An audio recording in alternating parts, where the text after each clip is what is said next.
Hello hello mic check.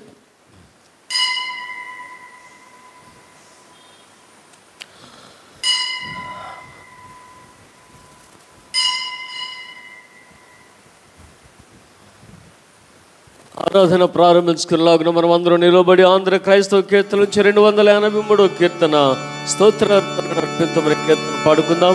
283 కీర్తన స్తోత్రార్పణ అర్పితమైన కీర్తన పాడుచు మన ఆరాధన ప్రారంభించుకుందాం.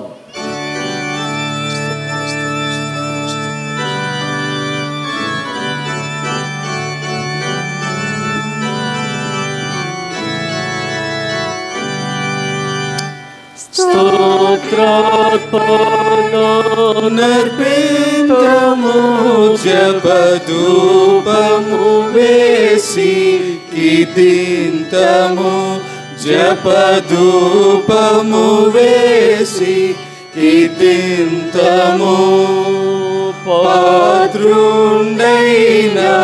శ్రీయేసుడు పరమ భోజనాంశమైనందున పరమ భోజనాంశమైనందున కృతజ్ఞత స్తోత్రంబులం దేవ కృపార్థంబై చేయుదము దేవ కృపార్థంబై చేయుదము క్షితినాతండు బలినీయగా పుట్టెనూతనంపు నిబంధన పుట్టెనూతనంపు నిబంధన పాపములన్నీ హరించెను మా ప్రభువగు యేసు సురక్తము మా ప్రభువగు యేసు సురక్తము ఏ బుగదీని తలంచుచు ఇక ఎన్నడు యేసుని భజింతము ఇక ఎన్నడు యేసుని భజింతము చావు నుండి రక్షించెను సజీవులలో లెక్కించెను సజీవులలో లెక్కించెను దేవునికి నర్పింతము సజీవార్పణ బలిగను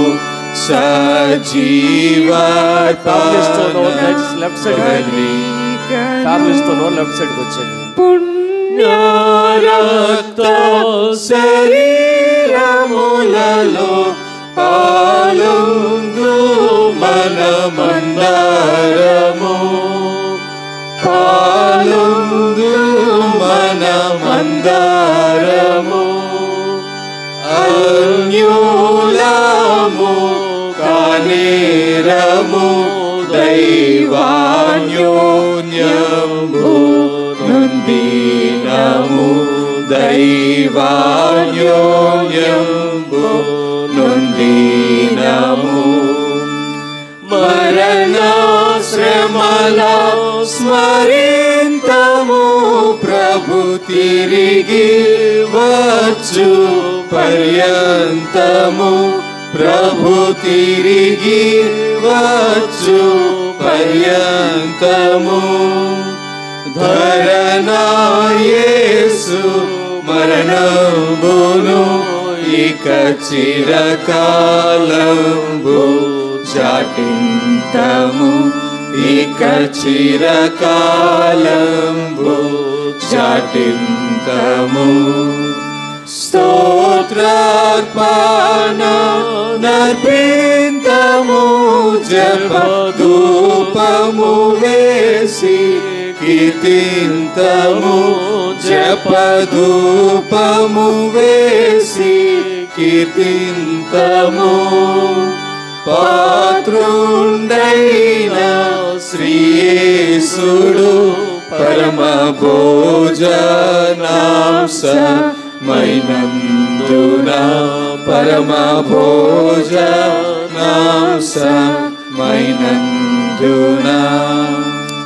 ప్రార్థించుదము. సర్వశక్తి గల దేవా, హృదయములన్నీ నీకు బట్టబయలై కోరికలన్నీ తెలిసి ఉన్నవి. ఏ రహస్యములు నీకు దాగి ఉండవు. మేము నిన్ను సంపూర్ణంగా ప్రేమించి నీ పరిశుద్ధ నామమును యుక్తముగా మహింపరచినట్లు నీ పరిశుద్ధ ఆత్మావేశము చేత మా హృదయముల తలంపులను పవిత్రపరచమని మా ప్రభువైన యేసుక్రీస్తు ద్వారా వేడుకొనుచున్నాము. ఆమేన్. సర్వోన్నతమైన స్థలములలో దేవునికి మహిమయు, ఆయన క్రీస్తులైన మనుషులకు భూమి మీద సమాధానమును కలుగునుగాక. ఓ ప్రభువైన దేవా, పరలోకపు రాజా, సర్వశక్తి గల తండ్రివైన దేవా, నిన్ను స్తుతించున్నాం, నిన్ను కొనియాడుచున్నాము, నిన్ను ఆరాధించున్నాము, నిన్ను మహింపరుచున్నాము. నీ మహిమాతిశయముల గురించి నీకు కృతజ్ఞతాస్తుతులు చెల్లించున్నాం. అద్వితీయ కుమారుడు ఓ ప్రభువైన యేసుక్రీస్తు, ఓ ప్రభువైన దేవా, తండ్రి యొక్క కుమారుడా, లోక పాపమును మోసుకుని పోవు దేవుని గొర్రెపిల్ల, మమ్మను కనికరించము. లోక పాపమును మోసుకుని పోవాడా, మా ప్రార్థన అంగీకరించము. తండ్రి అయిన దేవుని కుడి చేతి వైపున కూర్చుని వాడా, మమ్మను కనికరించము. నీవే పరిశుద్ధుడవు, నీవే ప్రభుడవు. ఓ యేసుక్రీస్తు, నీవే పరిశుద్ధాత్మతో తండ్రి అయిన దేవుని మహిమయందు సర్వోన్నతుడవై ఉన్నావు. ఆమేన్. మన ప్రభు ఎత్తి చెప్పిన ధర్మశాస్త్రము, ప్రవక్తల సంగ్రహము. మన ప్రభు యేసుక్రీస్తు చెప్పినదేమనగా, ఇశ్రాయేలు వినుము, మన దేవుడకు ప్రభు, అద్వితీయుడకు ప్రభు, నీవు నీ పూర్ణ హృదయముతోను, నీ పూర్ణ ఆత్మతోను, నీ పూర్ణ మనస్సుతోను, నీ పూర్ణ బలముతోను నీ దేవుడైన ప్రభువును ప్రేమింపవలెను. ఇది మొదటి ఆజ్ఞ. నిన్ను వలె నీ పొరుగు వారిని ప్రేమింపవలెను రెండవ ఆజ్ఞయు దాని వంటిదే. వీటికంటే ముఖ్యమైన ఆజ్ఞ మరేదీను లేదు. ఈ రెండు ఆజ్ఞలను ధర్మశాస్త్రం అంతటికి ప్రవక్తలకును ఆధారమై ఉన్నవి. ప్రేమ గలమా ప్రియ రక్షకుడా,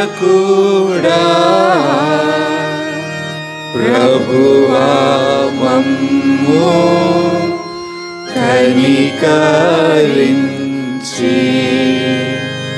నీ ఆజ్ఞలను గైకొనుటకు మాయాత్మలను ప్రేరేపించు. ప్రియులారా, దేవుని మిక్కిలి పరిశుద్ధ వాక్యం వినుటకును ప్రభు యొక్క శరీర రక్తాలు పుచ్చుకుంటుకును మనం కూడి వచ్చి ఉన్నాము. కాబట్టి మోకాలుని మౌనముగా మనల్ని మనం పరీక్షించుకుని పశ్చాత్తాపంతోను విశ్వాసముతోను ఆయనను సమీపించినట్లు దేవుని కృపను వెదుకుదము. మీ పాపముల నిమిత్తము వాస్తవముగాను పట్టుదలతోను పశ్చాత్తాపడి మీ పొరుగు వారి ఎడల ప్రేమయో స్నేహమును కలిగి ఉండి ఇకను దేవుని ఆజ్ఞలను అనుసరించి ఆయన పరిశుద్ధ మార్గములందు నడుచుకొనుచు క్రొత్త నడవడి గల వారు నిశ్చయించుకుంటున్న మీరు మన ప్రభువైన యేసుక్రీస్తు ద్వారా ఆయనతో మనలో సమాధానపరచబడవలనని సర్వశక్తి గల దేవుని ఎదుట మీ పాపములను దీన మనసుతో ఒప్పుకొనుడి. అందరం కలిసి మన పాపములను ఒప్పుకుందాం.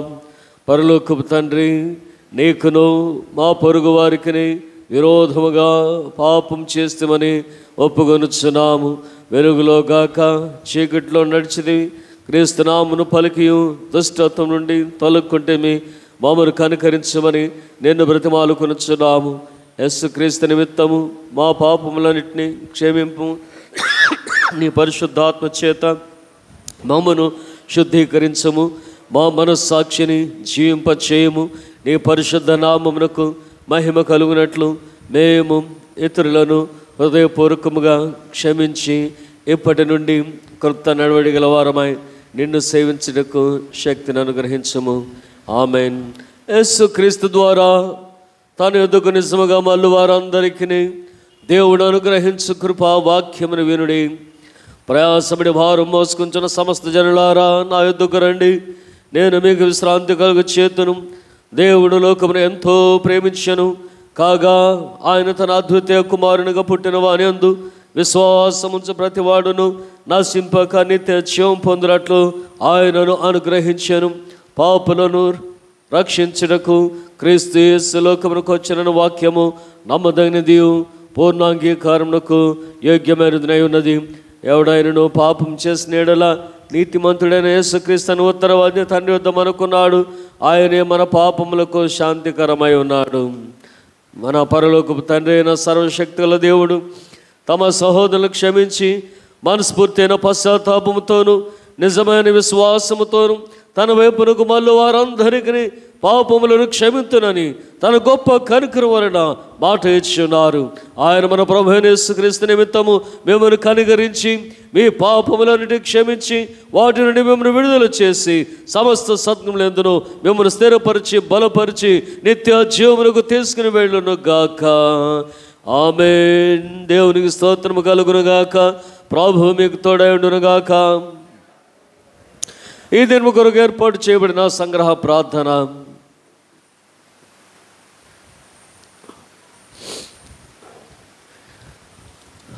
పునరుద్ధానం ముందు వచ్చే 6వ ఆదివారము, లెంట్లోని మొదటి ఆదివారము సంగ్రహ ప్రార్థన. అందరినీ సమభావంతో చూచు దేవా, నీ రూపంలో మమ్మల్ని చేసినందుకు నీకు వందనములు. కులము, వర్గము, వర్ణము మున్నగు భేదములు కలిగించే పరిస్థితుల వలన మా యందు దైవ స్వరూపం చెరగొట్టుకుని అస్పృశ్యులైన వారిని తాకి అద్దులు ఆటంకములు అధిగమించి నీ కుమారుడిని యేసుక్రీస్తుని బట్టి నిన్ను స్తుతించున్నాము. గుర్తింపును అందిన వారికి గుర్తింపును, మాట్లాడుటకు అనర్హులైన వారికి విడుదల అనుభవం చూపవలసినప్పుడు తమరి జీవిత విలువలు కోల్పోయిన వారికి నిండైన జీవిత సంతోషం లభింపచేయుటకు మమ్మల్ని బలపరచుమని నీతోనూ పరిశుద్ధాత్మతోనూ నిత్యము జీవించు పరిపాలించుండు మా ప్రభువైన యేసుక్రీస్తు ద్వారా వేడుకొనుచున్నాము. ఆమేన్. దయచేసి కూర్చోనండి. దేవుని వాక్యం చదవబడుతుంది.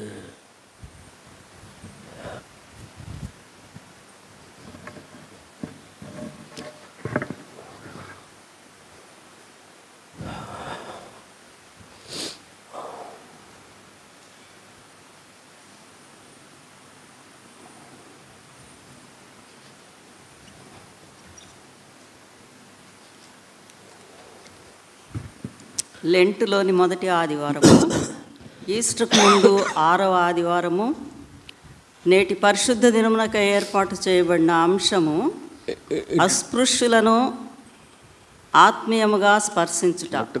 పాత నిబంధన గ్రంథము నుండి 2వ రాజుల గ్రంథము 5వ అధ్యాయము 1వ వచనము నుండి 10వ వచనం వరకు వ్రాయబడిన దేవుని వాక్యమును విందము. 2వ రాజుల గ్రంథము 5వ అధ్యాయము 1వ వచన ప్రారంభము. సిరియా రాజు సైన్యాధిపతి అయిన నయమాను అనొకడుండెను. అతని చేత యెహోవాయే సిరియా దేశమునకు జయము కలుగచేసి ఉండెను. గనుక అతడు తన యజమానుని దృష్టికి ఘనుడై దయ పొందినవాడాయను. అతడు మహాపరాక్రమశాలి అయ్యుండెను గాని అతడు కుష్ఠరోగి.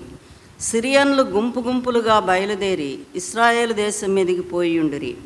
వారచ్చట నుండి ఒక చిన్నదాన్ని చెరగొని తేగా అది నయమాను భార్యకు పరిచారం చేయుచుండెను. అది షోమ్రోన్లోనున్న ప్రవక్త దగ్గర నా ఏలినవాడు ఉండవలనని నేనెంతో కోరుచున్నాను. అతడు నా ఏలినవానికి కలిగిన కుష్ఠరోగమును బాగు చేయునని తన యజమానురాలితో అనెను. నయమాను రాజునొద్దకు పోయి ఇశ్రాయేలు దేశపు చిన్నది చెప్పిన మాటలను అతనికి తెలియజేయగా, సిరియా రాజు, నేను ఇశ్రాయేలు రాజునకు దూత చేత పత్రికను పంపించదనని ఆజ్ఞ ఇచ్చెను. గనుక అతడు 20 మణుగుల వెండియు 1,20,000 రూపాయల బంగారును 10 దుస్తుల బట్టలను తీసుకొని పోయి ఇశ్రాయేలు రాజునకు పత్రికను అప్పగించెను. ఆ పత్రికలో ఉన్న సంగతి ఏదనగా, నా సేవకుడైన నయమానునకు కలిగిన కుష్ఠరోగమును నీవు బాగు చేయవలనని ఈ పత్రికను అతని చేత నీకు పంపించి ఉన్నాను. ఇశ్రాయేలు రాజు ఈ పత్రికను చదివి తన వస్త్రములు చింపుకొని చంపుటకును బ్రతికించుటకును నేను దేవుడనా? ఒకనికి కలిగిన కుష్ఠరోగమును మాన్పుమని నా యొద్దకు ఇతడు పంపుట ఏమి? నాతో కలహమునకు కారణము అతడు ఎట్లు వెతుకుచున్నాడో మీరు ఆలోచించుడనెను. ఇశ్రాయేలు రాజు తన వస్త్రమును చింపుకొన్న సంగతి దైవజనుడైన ఎలీషాకు వినబడినప్పుడు అతడు, నీ వస్త్రములు నీవెందుకు చింపుకొంటివి? ఇశ్రాయేలులో ప్రవక్త ఒకడున్నాడని అతనికి తెలియబడినట్లు అతని నా యొద్దకు రానిమ్ము అని రాజునకు వర్తమానము చేసెను. నయమాను గుర్రములతోనూ రథములతోనూ వచ్చి ఎలీషా ఇంటి ద్వారం ముందర నిలిచియుండగా, ఎలీషా, నీవు యోర్దాను నదికి పోయి 7 మార్లు స్నానము చేయుము, నీ ఒళ్ళు మరలా బాగై నీవు పరిశుద్ధుడవగుదువని అతనితో చెప్పుటకు ఒక దూతను పంపెను. ఈ మట్టుకు మొదటి పాఠం సరే.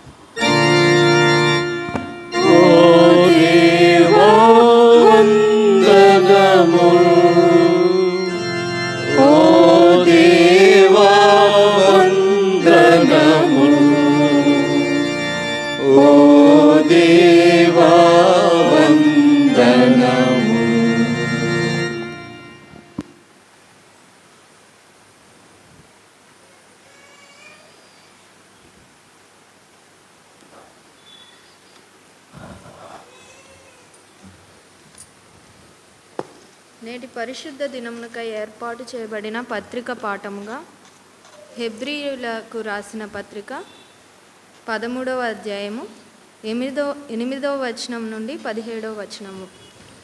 హెబ్రీయులకు రాసిన పత్రిక 13వ అధ్యాయము 8వ వచన ప్రారంభం. యేసుక్రీస్తు నిన్న నేడు ఒకటే రీతిగా ఉన్నాడు. అవును, యుగయుగములకును ఒకటే రీతిగా ఉండును.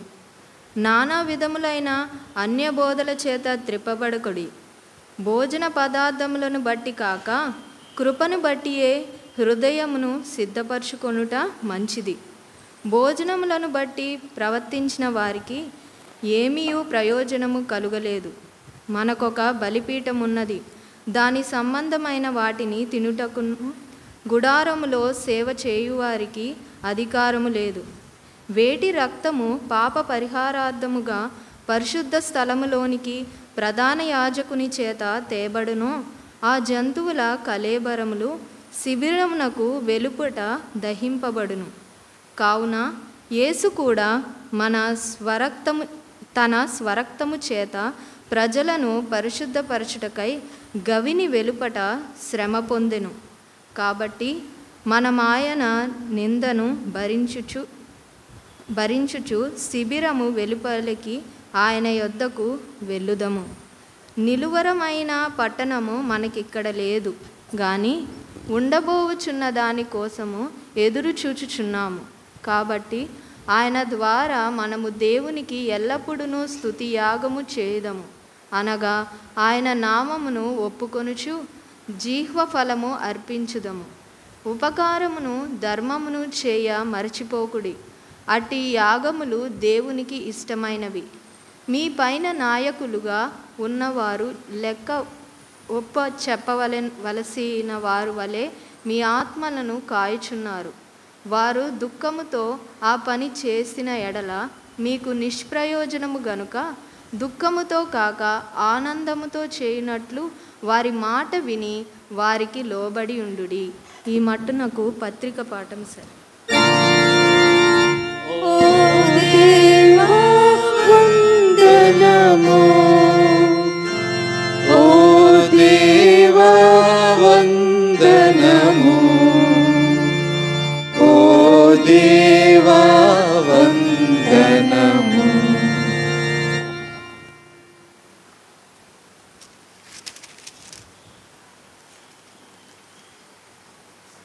నేటి ఆరాధనకై ఏర్పాటు చేయబడిన సువార్త పాఠము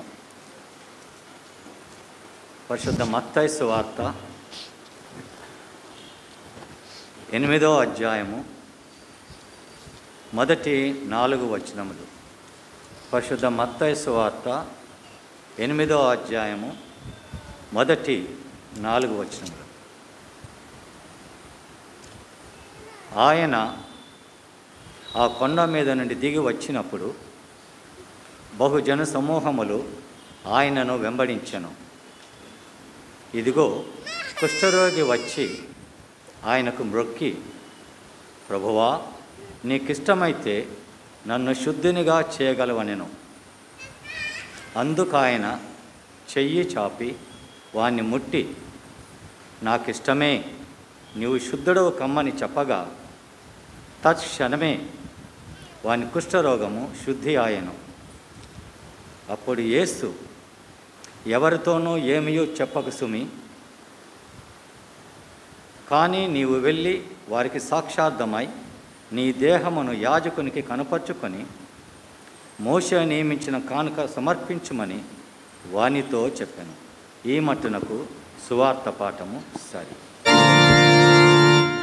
ఓ క్రీస్తు స్తోత్రములు, ఓ క్రీస్తు స్తోత్రములు, ఓ క్రీస్తు స్తోత్రములు.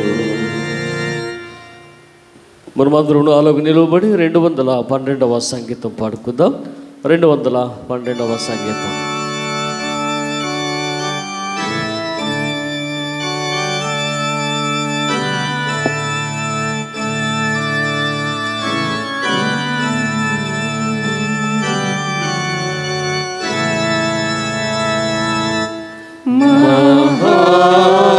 మహాత్ముడైన నా ప్రభు విచిత్ర శిల్వ చూడగా నష్టంబు గాలించి గర్వం బనం గద్రోకుదున్ నీ సిల్వగా కయో దేవా దేనిన్ ప్రేమింప నీయకు నన్నాహరించు సర్వమున్ నీ సిల్వకై త్యాజింతును. శిరంబు పాదహస్తముల్ సూచించుదు ప్రేమలో మరెన్నడైనా గూడెనా విషాద ప్రేమలిగతిన్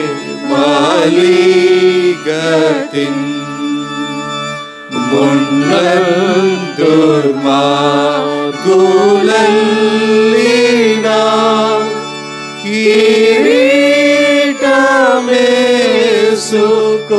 కిరీటమేసుకుండినా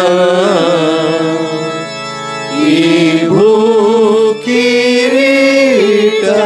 మూలన్ని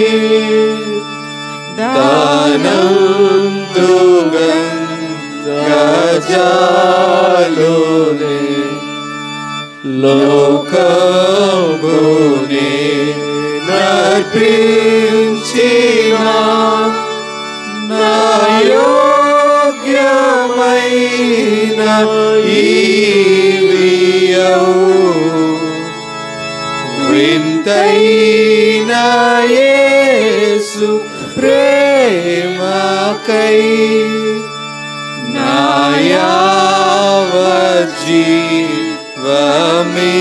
నాయావజీవమితును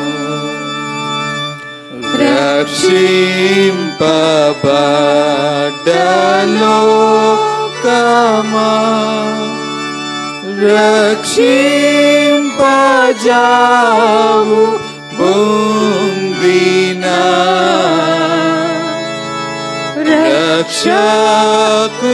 రక్షకుడేసు నిన్సదా రావంబుతోడగొల్వుమా. ప్రార్థన చేసుకుందాం. మహోన్నతుడైన మా ప్రియ పరలోక తండ్రి, ఈ ఉదయకాల స్తుతులు మీ పాదములు సమర్పిస్తూ మమ్మల్ని మీకు అప్పగించుకుంటున్నాం. మేమేమైనదు మీ కృప అయినది కనుక నీకు వందనములు.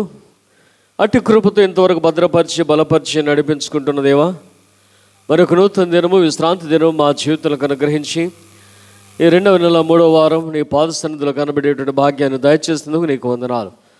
నేను ఎలక్షన్ డ్యూటీని బట్టి వెళ్ళినటువంటి మా యొక్క సంఘ బిడ్డలను బట్టి మీకు వందనాలు. ఆయా పనుల భారం బట్టి రాలేకపోతున్నామని కూడా దయతో క్షమించండి. కుడి వచ్చినటువంటి మేము నేను స్తుతించుండగా నేను కొంత సమయం నీ వాక్య ధ్యానం చేయుచుండగా నా నోటి మాటలు మా అందరి హృదయ ధ్యానములు నీ దృష్టికి అంగీకారం ఉండనిమ్మని ప్రభు యేసుక్రీస్తు వారి పుణ్యనామమున ప్రార్థించున్నాం పరమ తండ్రి. ఆమేన్. దయచేసుకొచ్చారండి.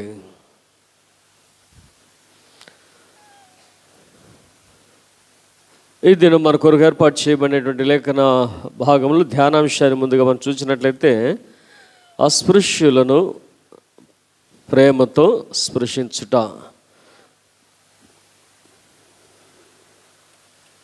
అస్పృశ్యులను ప్రేమతో స్పృశించుట అది మన ధ్యానాంశం.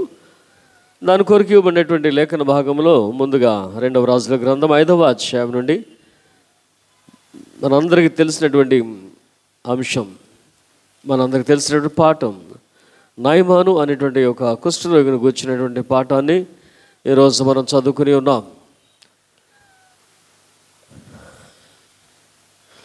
నయమాను అనేటువంటి వ్యక్తిని మనం ఆలోచన చేస్తున్నప్పుడు సిరియా రాజు సైన్యాధిపతి అయినటువంటి నయమాను అని ఒకడు ఉండెను. అతని చేత యెహోవాయే సిరియా దేశమునకు జయము కలుగ చేసి ఉండెను. అతని చేత యెహోవాయే సిరియా దేశమునకు జయము కలుగు చేసి ఉండెను.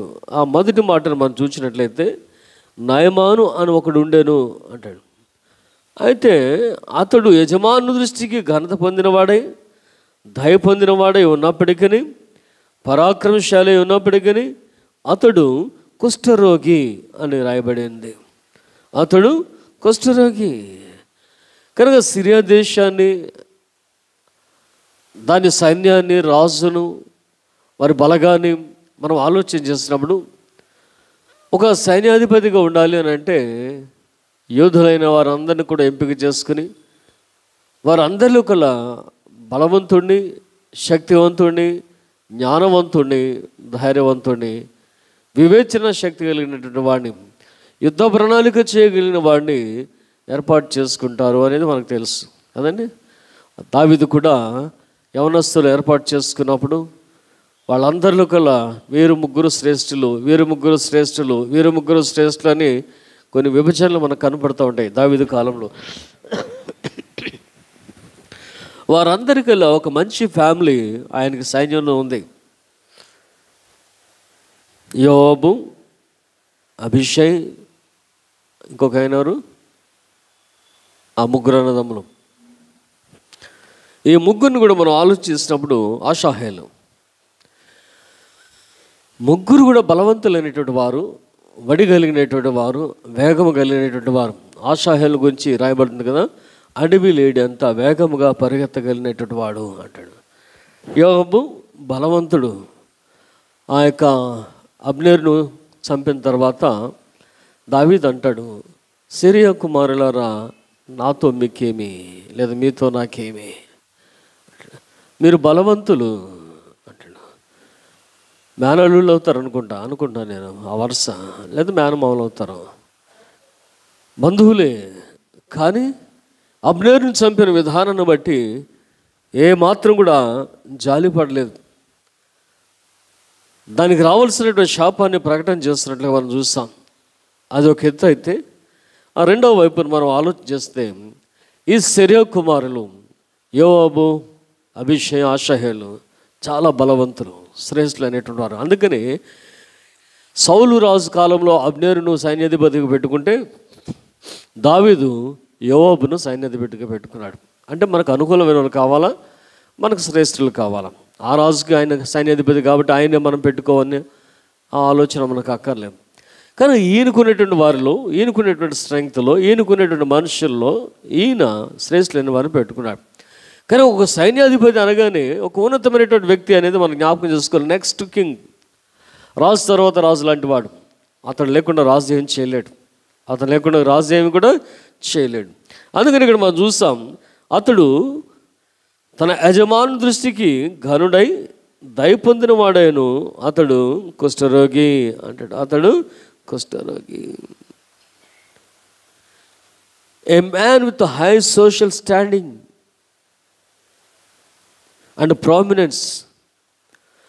సంఘంలో, సమాజంలో ఒక సైన్యాధిపతి వస్తున్నాడంటే field marshal general Manek Shaw గురించి చిన్నప్పుడు వినేవాళ్ళం. పాకిస్తాన్ మీద యుద్ధం చేసినప్పుడు ఆయన్ని చాలా పొగిడారు. ఎందుకంటే త్రిదళాధిపతి, మొత్తం ఆర్మీకి, నేవీకి, ఎయిర్ ఫోర్స్కి, అన్నిటికీ కూడా ఆ త్రిదళాల్లోంచి ఒకరిని అనుకుంటారు జనరల్ మానెక్ షా. ఆ యుద్ధాన్ని నడిపించిన ప్రణాళిక చేస్తాడు అతనే. వాళ్ళు తిరుగుబాటు చేస్తే ప్రధాని ఎక్కడ ఉండడు. ఇంకా మిలిటరీ తిరుగుబాటు చేసిందని అంటే we will be under the military rule. కానీ అధికారులకు లోబడి ఉంటారు. సైన్యం అతని చేతిలో ఉంటుంది. ప్రైమ్ మినిస్టర్ చెప్పిన జనరల్ మానెక్ షా లేదు జనరల్ అనేటువంటి వాడు చెప్పాడు అని అంటే 3 దళాలు కూడా యుద్ధానికి రెడీ అయిపోతాయి. అంటే బలమంతా కూడా అతని చేతిలోనే ఉంటుంది. ఒక్క రకంగా మనం ఆలోచించాలంటే all the strength of the nation will be in his hands. అతని చేతిలోనే ఉంటుంది.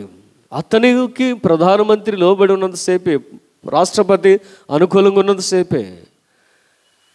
అతడు తిరుగుబాటుదారుడైతే ఎవరు కూడా ఆపలేరు. మిలిటరీ రూల్ వచ్చేస్తుంది దేశంలో. కాబట్టి వారు కాన్స్టిట్యూషన్ గౌరవిస్తూ ప్రధానిని, రాష్ట్రపతిని గౌరవించుకుంటూ వెళ్తారు. వీళ్ళు కూడా వాళ్ళ యొక్క స్టేటస్ని జ్ఞాపకం చేసుకుంటూ గౌరవించుకుంటూ వెళ్తారు. సఖ్యతతోటి దేశం వెళ్తూ ఉంటుంది.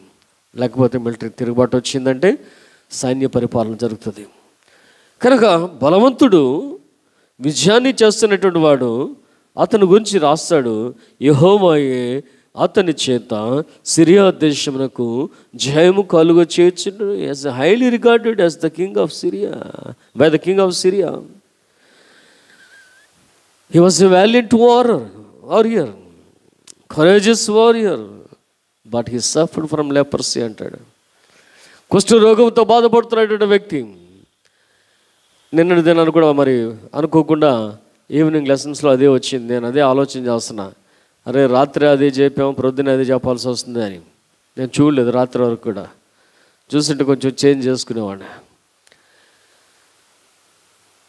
కుష్ఠరోగి. కనుక కుష్ఠరోగిని గురించి మనం ఆలోచన చేసినట్లయితే అపవిత్రుడు.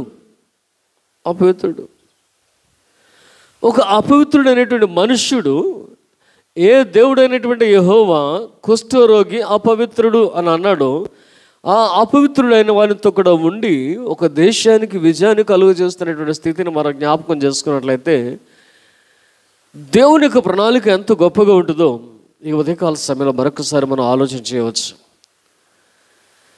నీ ధర్మశాస్త్రం ప్రకారం, నీవు చెప్పిన మాట ప్రకారం ఒక కుష్ఠరోగి అపవిత్రుడు. O holy God, why you are helping an unholy man? ఒక అపవిత్రుడైనటువంటి కుష్ఠరోగి అయినటువంటి మనుషునితో ఉండి ఎందుకు విజయాలను కలుగు చేస్తున్నావు? దేవుని ప్రణాళిక. దేవుని ప్రణాళిక మనం ఎవరు కూడా కాదనలేము. కనుక సిరియా దేశానికి, ఇశ్రాయేలు దేశానికి అనేక మార్లు యుద్ధం జరిగింది. రాజు అయినటువంటి బెన్హదద్ ఎలీషాను గూర్చి విన్నప్పుడు ఎలీషాను పట్టుకెళ్ళిపోవడానికి ప్రయత్నం చేశాడు. ఇవన్నీ చరిత్రలో మనం చూస్తున్నాం. వైరము కలిగినటువంటి దేశంలో దేవుని ప్రజలు కాని వారి మధ్య ఉన్నటువంటి నాయకునికి దేవుడు ఎందుకు తోడై ఉన్నాడు? అనాది సంకల్పం నుంచి మనం జ్ఞాపకం చేసుకున్నప్పుడు మనుషులందరూ కూడా ఆయన వారే. మనుషులందరూ కూడా దేవుని స్వరూపమే. ఈ నయమాన్ అనేటువంటి వ్యక్తి దేవుని దయను పొందిన వాడై ఉన్నాడు. నేను ఎవరిని కరుణింతునో వాని కరుణింతునో అని చెప్తున్నాడు దేవుడు. నిర్గమకాండం 33వ అధ్యాయాన్ని మనం జ్ఞాపకం చేసుకున్నట్లయితే చూడండి ఒకసారి మరలా చూద్దాం. నిర్గమకాండం 33వ అధ్యాయం.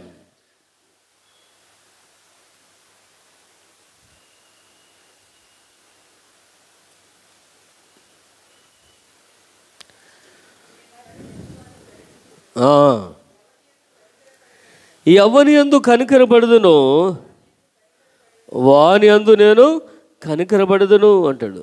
నేను కరుణించు వారిని కరుణించేదను, ఎవని యందు కనికరపడదును వాని యందు కనికరపడదును. అంటాడు. So is God A partial God?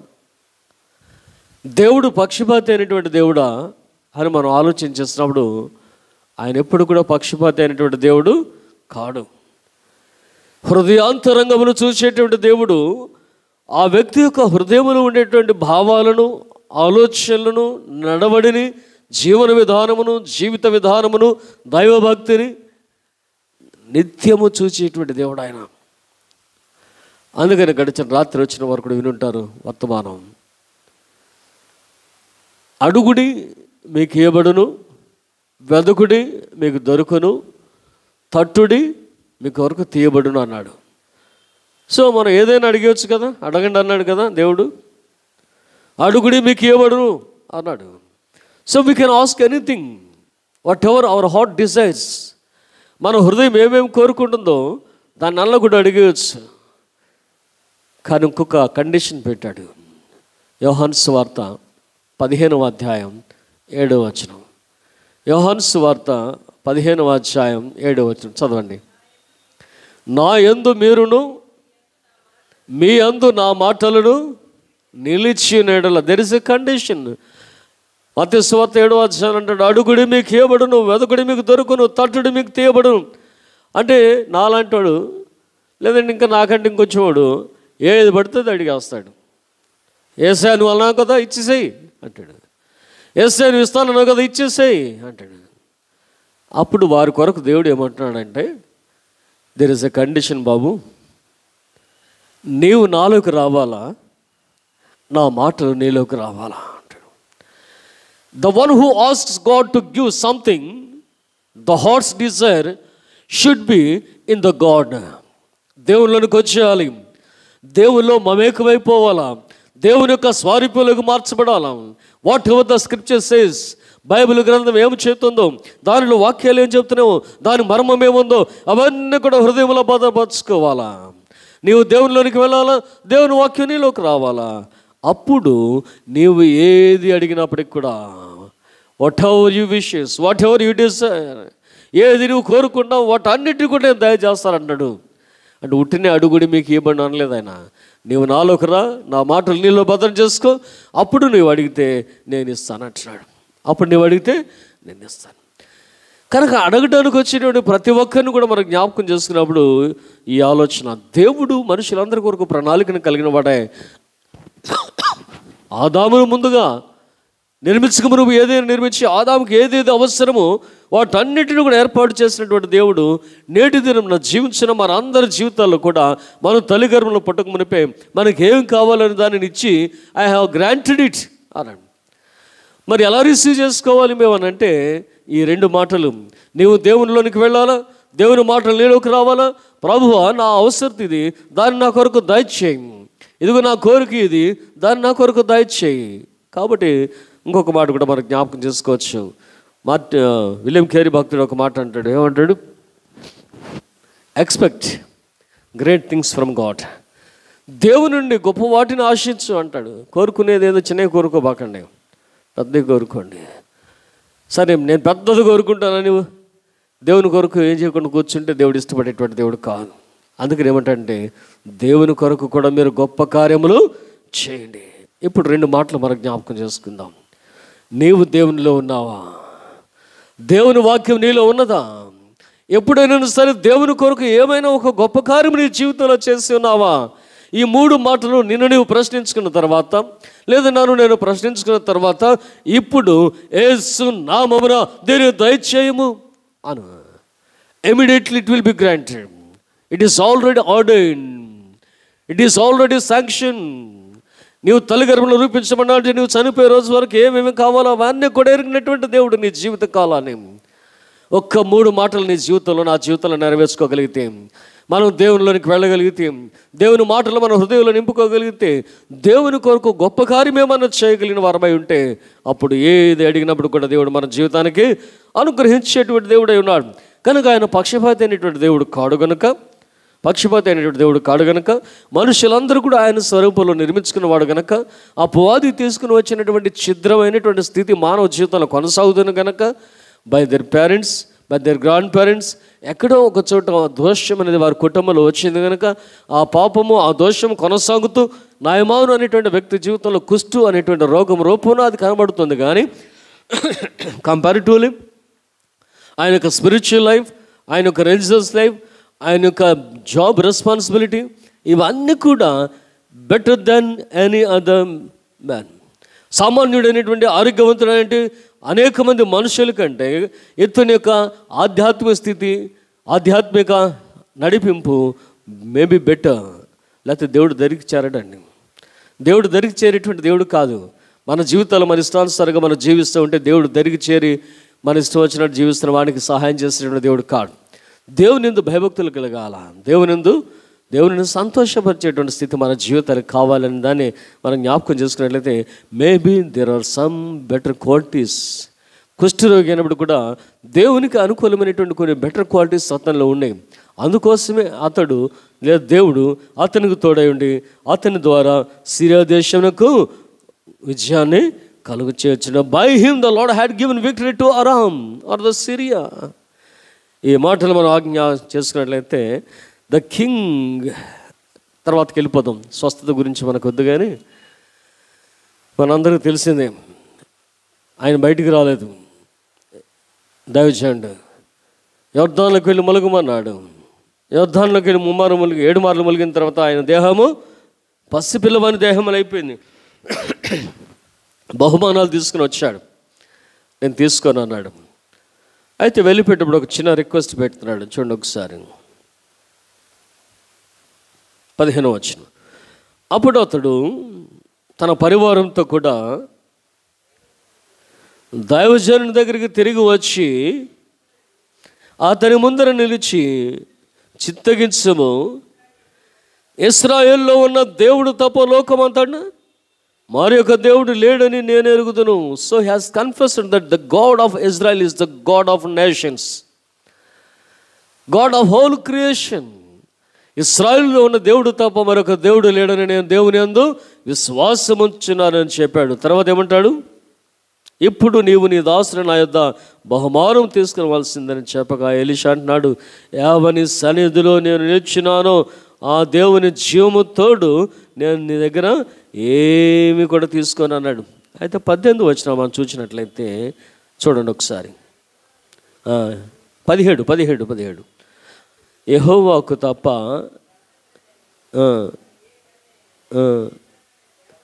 ఇతరమైన దేవతలకు నేను అర్పింపను అంటాడు. కనానీయులకు బయలుదేవత ఎంత గొప్ప, ఈ సిరియా వారికి రిమోన్ అంత గొప్ప దేవుడు. సో బయలుదేవత అంటే కనానీయులకు ఎంత, రిమోన్ అనేటువంటి దేవత కూడా ఈ సిరియా వారికి అంత గొప్పదేమో. కనుక ఇతడు కూడా ఒకప్పుడు రాజుగారికి దగ్గరగా ఉండి దేవాలయానికి వెళ్ళి ఆయన మోకరిస్తే ఈయన దగ్గరికి వచ్చి ఈయన భుజం మీద చేసుకుని రాజుగారు ఆనుకునేటువంటి స్థితిని మనం జ్ఞాపకం చేసుకుంటాం. తర్వాత వచ్చిన మనకు కనపడుతూ ఉంటుంది. అలాంటి వ్యక్తి ఒక గొప్ప సాక్ష్యం ఇచ్చాడు. ఇశ్రాయేల్ దేవుడు తప్ప మరి దేవుడు లేడు, నేను ఇక మీదటే విగ్రహారాధన చేయను అంటాడు. యెహోవాకు తప్ప దహన బలినైనను మరి ఏ బలినైనను ఇతర దేవతలకు నేను ఇకను అర్పింపను. సో నేను ఒక బలిపీఠం కట్టుకుంటా, 2 కంచరగాడిదలు మోయేసిన మన్ను నాకు ఇప్పించమని చెప్పి ఇక్కడ కండిషన్ పెడుతున్నాడు. 18వ వచనం చూడండి ఒకసారి. ఒక చిన్న పిటిషన్ పెట్టుకుంటున్నాడు ఎలీషా గారికి. నా యజమానుడు మ్రొక్కుటకు రిమ్మోన్ గుడిలో వచ్చినప్పుడు అతడు నా చేతి మీద ఆనుకొనును. చదవండి. నేను రిమ్మోన్ గుడిలో నమస్కారం చేసినడలా యెహోవా నన్ను క్షమించునుగాక అన్నాడు కదా. ఏం చేయాలి ఇప్పుడు? మనస్సు ఏమో యెహోవా మీద ఉంది, డ్యూటీ ఏమో రిమోన్ గుడిలో చేయాల్సి వస్తుంది. మనసు ఏమో యెహోవా మీద ఉంది, విధి నిర్వహణ రిమోన్ గుడిలోకి చేయాలా. ఒప్పుకున్నాడు, నేను ఇక మీదట ఏ విగ్రహారాధన చేయను, ఏ దేవత కూడా బలి అర్పించను, కానీ నా యజమానునితో పాటు నేను రిమోన్ గుడికి వెళ్ళాలి, అతడు నా మీద ఆనుకుని అంటాడు. కనుక అతడు ఆనుకోవాలి అంటే నేను మోకరించాలి దేవత ఎదుట. నేను మోకరించిన తర్వాత అతడు వచ్చి నన్ను ఆనుకుని తన యొక్క బలి అర్పణ చేసుకుంటూ ఉంటాడు. మరి ఎలా ఆ కండిషన్ పెట్టుకున్నారో మనకు తెలియదు కదండి. మోకరించే విధానం, బలి అర్పణ చేసేటప్పుడు సైన్యాధిపతి మీద ఆనుకునే విధానం, ఈ ఎలా ఏర్పాటు చేసుకున్నారో మనకు తెలియదు. కానీ అది అతనికి విధి. రాజుగారు రిమోన్ దేవత దగ్గరికి వెళ్తున్నాడంటే సైన్యాధిపతి వెళ్ళాలి. మిలిటరీ ఫాలోయింగ్, పోలీస్ ఫాలోయింగ్, ఇవన్నీ కూడా మనం చూస్తూ ఉంటాం. చీఫ్ మినిస్టర్ వెళ్తున్నాడంటే బెటాలియన్ వెళ్తుంది, ప్రైమ్ మినిస్టర్ వెళ్తున్నాడంటే బెటాలియన్ వెళ్తుంది. నీకు ఇష్టం ఉన్నా ఇష్టం లేకపోయినా అక్కడ డ్యూటీకి పడినప్పుడు ఒక క్రిస్టియన్ వెళ్ళాల్సిన పరిస్థితులు ఉంటాయి. ఒక క్రిస్టియన్ డీజీపీ ఉన్నాడు అనుకోండి, definitely has to go. A Christian DGP has to go. ఎందుకంటే that is the government rule, that is the government rule. కాబట్టి ఇక్కడ బ్రతులాడుకుంటున్నాడంట ఏమని, మళ్ళీ చదవండి, యెహోవా నన్ను క్షమించునుగాక అంటాడు. యెహోవా నన్ను క్షమించునుగాక, నీ దాసుని నన్ను క్షమించునుగాక అని నయమాను చెప్పగా ఎలీషా అంటున్నాడు, నెమ్మది కలిగి పొమ్ము, నెమ్మది కలిగి పొమ్ము అంటాడు. అంటే యాక్సెప్టెడ్.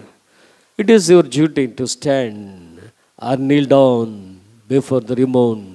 ఎవరి కోసం అంటే రాజు అయినటువంటి సిరియా రాజు అయినటువంటి, ఆ రోజుల్లో బెన్హదద్ అనుకుంటాను, బెన్హదద్ కొరకు అనుకో. కనుక సిరియా రాజు కొరకు అతడు రిమోను దేవాలయంలో మోకరించాలి. ఇక్కడ మన కాంటెక్స్ట్ ఏంటంటే, how a king leans upon a leper. అరే నువ్వు సైన్యాధిపతి అయితే కానీ నువ్వు తప్పుకో, నువ్వు రా అని అసిస్టెంట్ సైన్యాధిపతిని తీసుకెళ్ళచ్చు కదా. ఇతను కుష్ఠరోగి కనుక ఇతను నేను ఎలా అనుకోవాలి, ఇతని మీద నేను ఎలా నా చేయిని మోపాలి. సో అయ్యా మీరు వద్దులేండి, ఈరోజు డ్యూటీకి మీరు వద్దు, అసిస్టెంట్ని తీసుకెళ్తున్నాను అని చెప్పి తీసుకెళ్ళచ్చు. లేదా సమ్ అదర్ ఆఫీసర్ నేను తీసుకెళ్ళచ్చు. So we do not know the what constitution it is. Syria వారి రాజ్యాంగం ఏంటో తెలియదు. లేదంటే కుష్ఠరోగి అయినప్పటికీ బలవంతుడు, నా సైన్యాధిపతి అనేటువంటి గౌరవం ఆయనకు ఉందో లేదో తెలియదు, ఒకవేళ ఉండవచ్చు. ఏదేమైనప్పటికీ ఇక్కడ సంఘటన ఏంటంటే, ఒక ఆరోగ్యవంతుడైనటువంటి మనుష్యుడు ఒక కుష్ఠరోగి మీద ఆనుకొని తన యొక్క పూజ చేసుకుంటున్నాడు, తన యొక్క ఆరాధన చేసుకుంటున్నాడు. కనుక అపవిత్రుడైనటువంటి మనుష్యుని మీద ఆనుకొని ఆరాధన చేస్తున్నటువంటి వ్యక్తిని మనం జ్ఞాపకం చేసుకున్నప్పుడు, స్పృశించుట అనే దానిలో ఈజ్ ఇట్ డ్యూటీ, ఒక ప్రేమ ఏముంది అంటే, నిజంగా డ్యూటీ అయితే ఆయన కాకపోతే ఇంకొక ఆయన తీసుకుని వెళ్ళచ్చు, ఆయన కాకపోతే ఇంకొక ఆయన్ని తీసుకుని వెళ్ళచ్చు. కానీ ఇక్కడ ఒక రకమైనటువంటి అభిమానం నయమాన్ మీద రాజుగారికి ఉన్నట్లుగా మనం జ్ఞాపకం చేసుకోవచ్చు. Naaman requested that the Lord forgive his outward compromise. This is an outward compromise. ఊరికి నేను వెళతా, ఊరిని నిలబడతా, నేను మాత్రం ఆరాధన చేయను. నా ఇన్వర్డ్ ఫీలింగ్స్, నా ఇన్వర్డ్ ప్రైజ్ అండ్ వర్షిప్ యెహోవాకు మాత్రమే. కనుక హృదయాంతరంగం లేనటువంటి ఎలీషా అతని మనస్సును ఎరిగిన వాడు కనుక అలాగే వెళ్ళిపో అన్నాడు. ఆ విషయంలో నువ్వేం కూడా తొందరపడొద్దు, నువ్వు వెళ్ళిపోమంటున్నాడు. అంటే దాని అర్థం ఏంటంటే, ఇతడు ఎన్నడూ కూడా రిమోను గుడిలో మరలా ఆరాధన చేయనేరడు. అంత కాన్ఫిడెన్స్ తన జీవితానికి ఉంది. సైతే రెండో మాటలో ఎందుకు ఆ వ్యక్తి లేదా రాజుగారు ఇతని మీద ఆనుకుంటున్నాడు అంటే, ఏ భేదము లేనటువంటి మనిషిగా రాజును మనం గుర్తించాలి.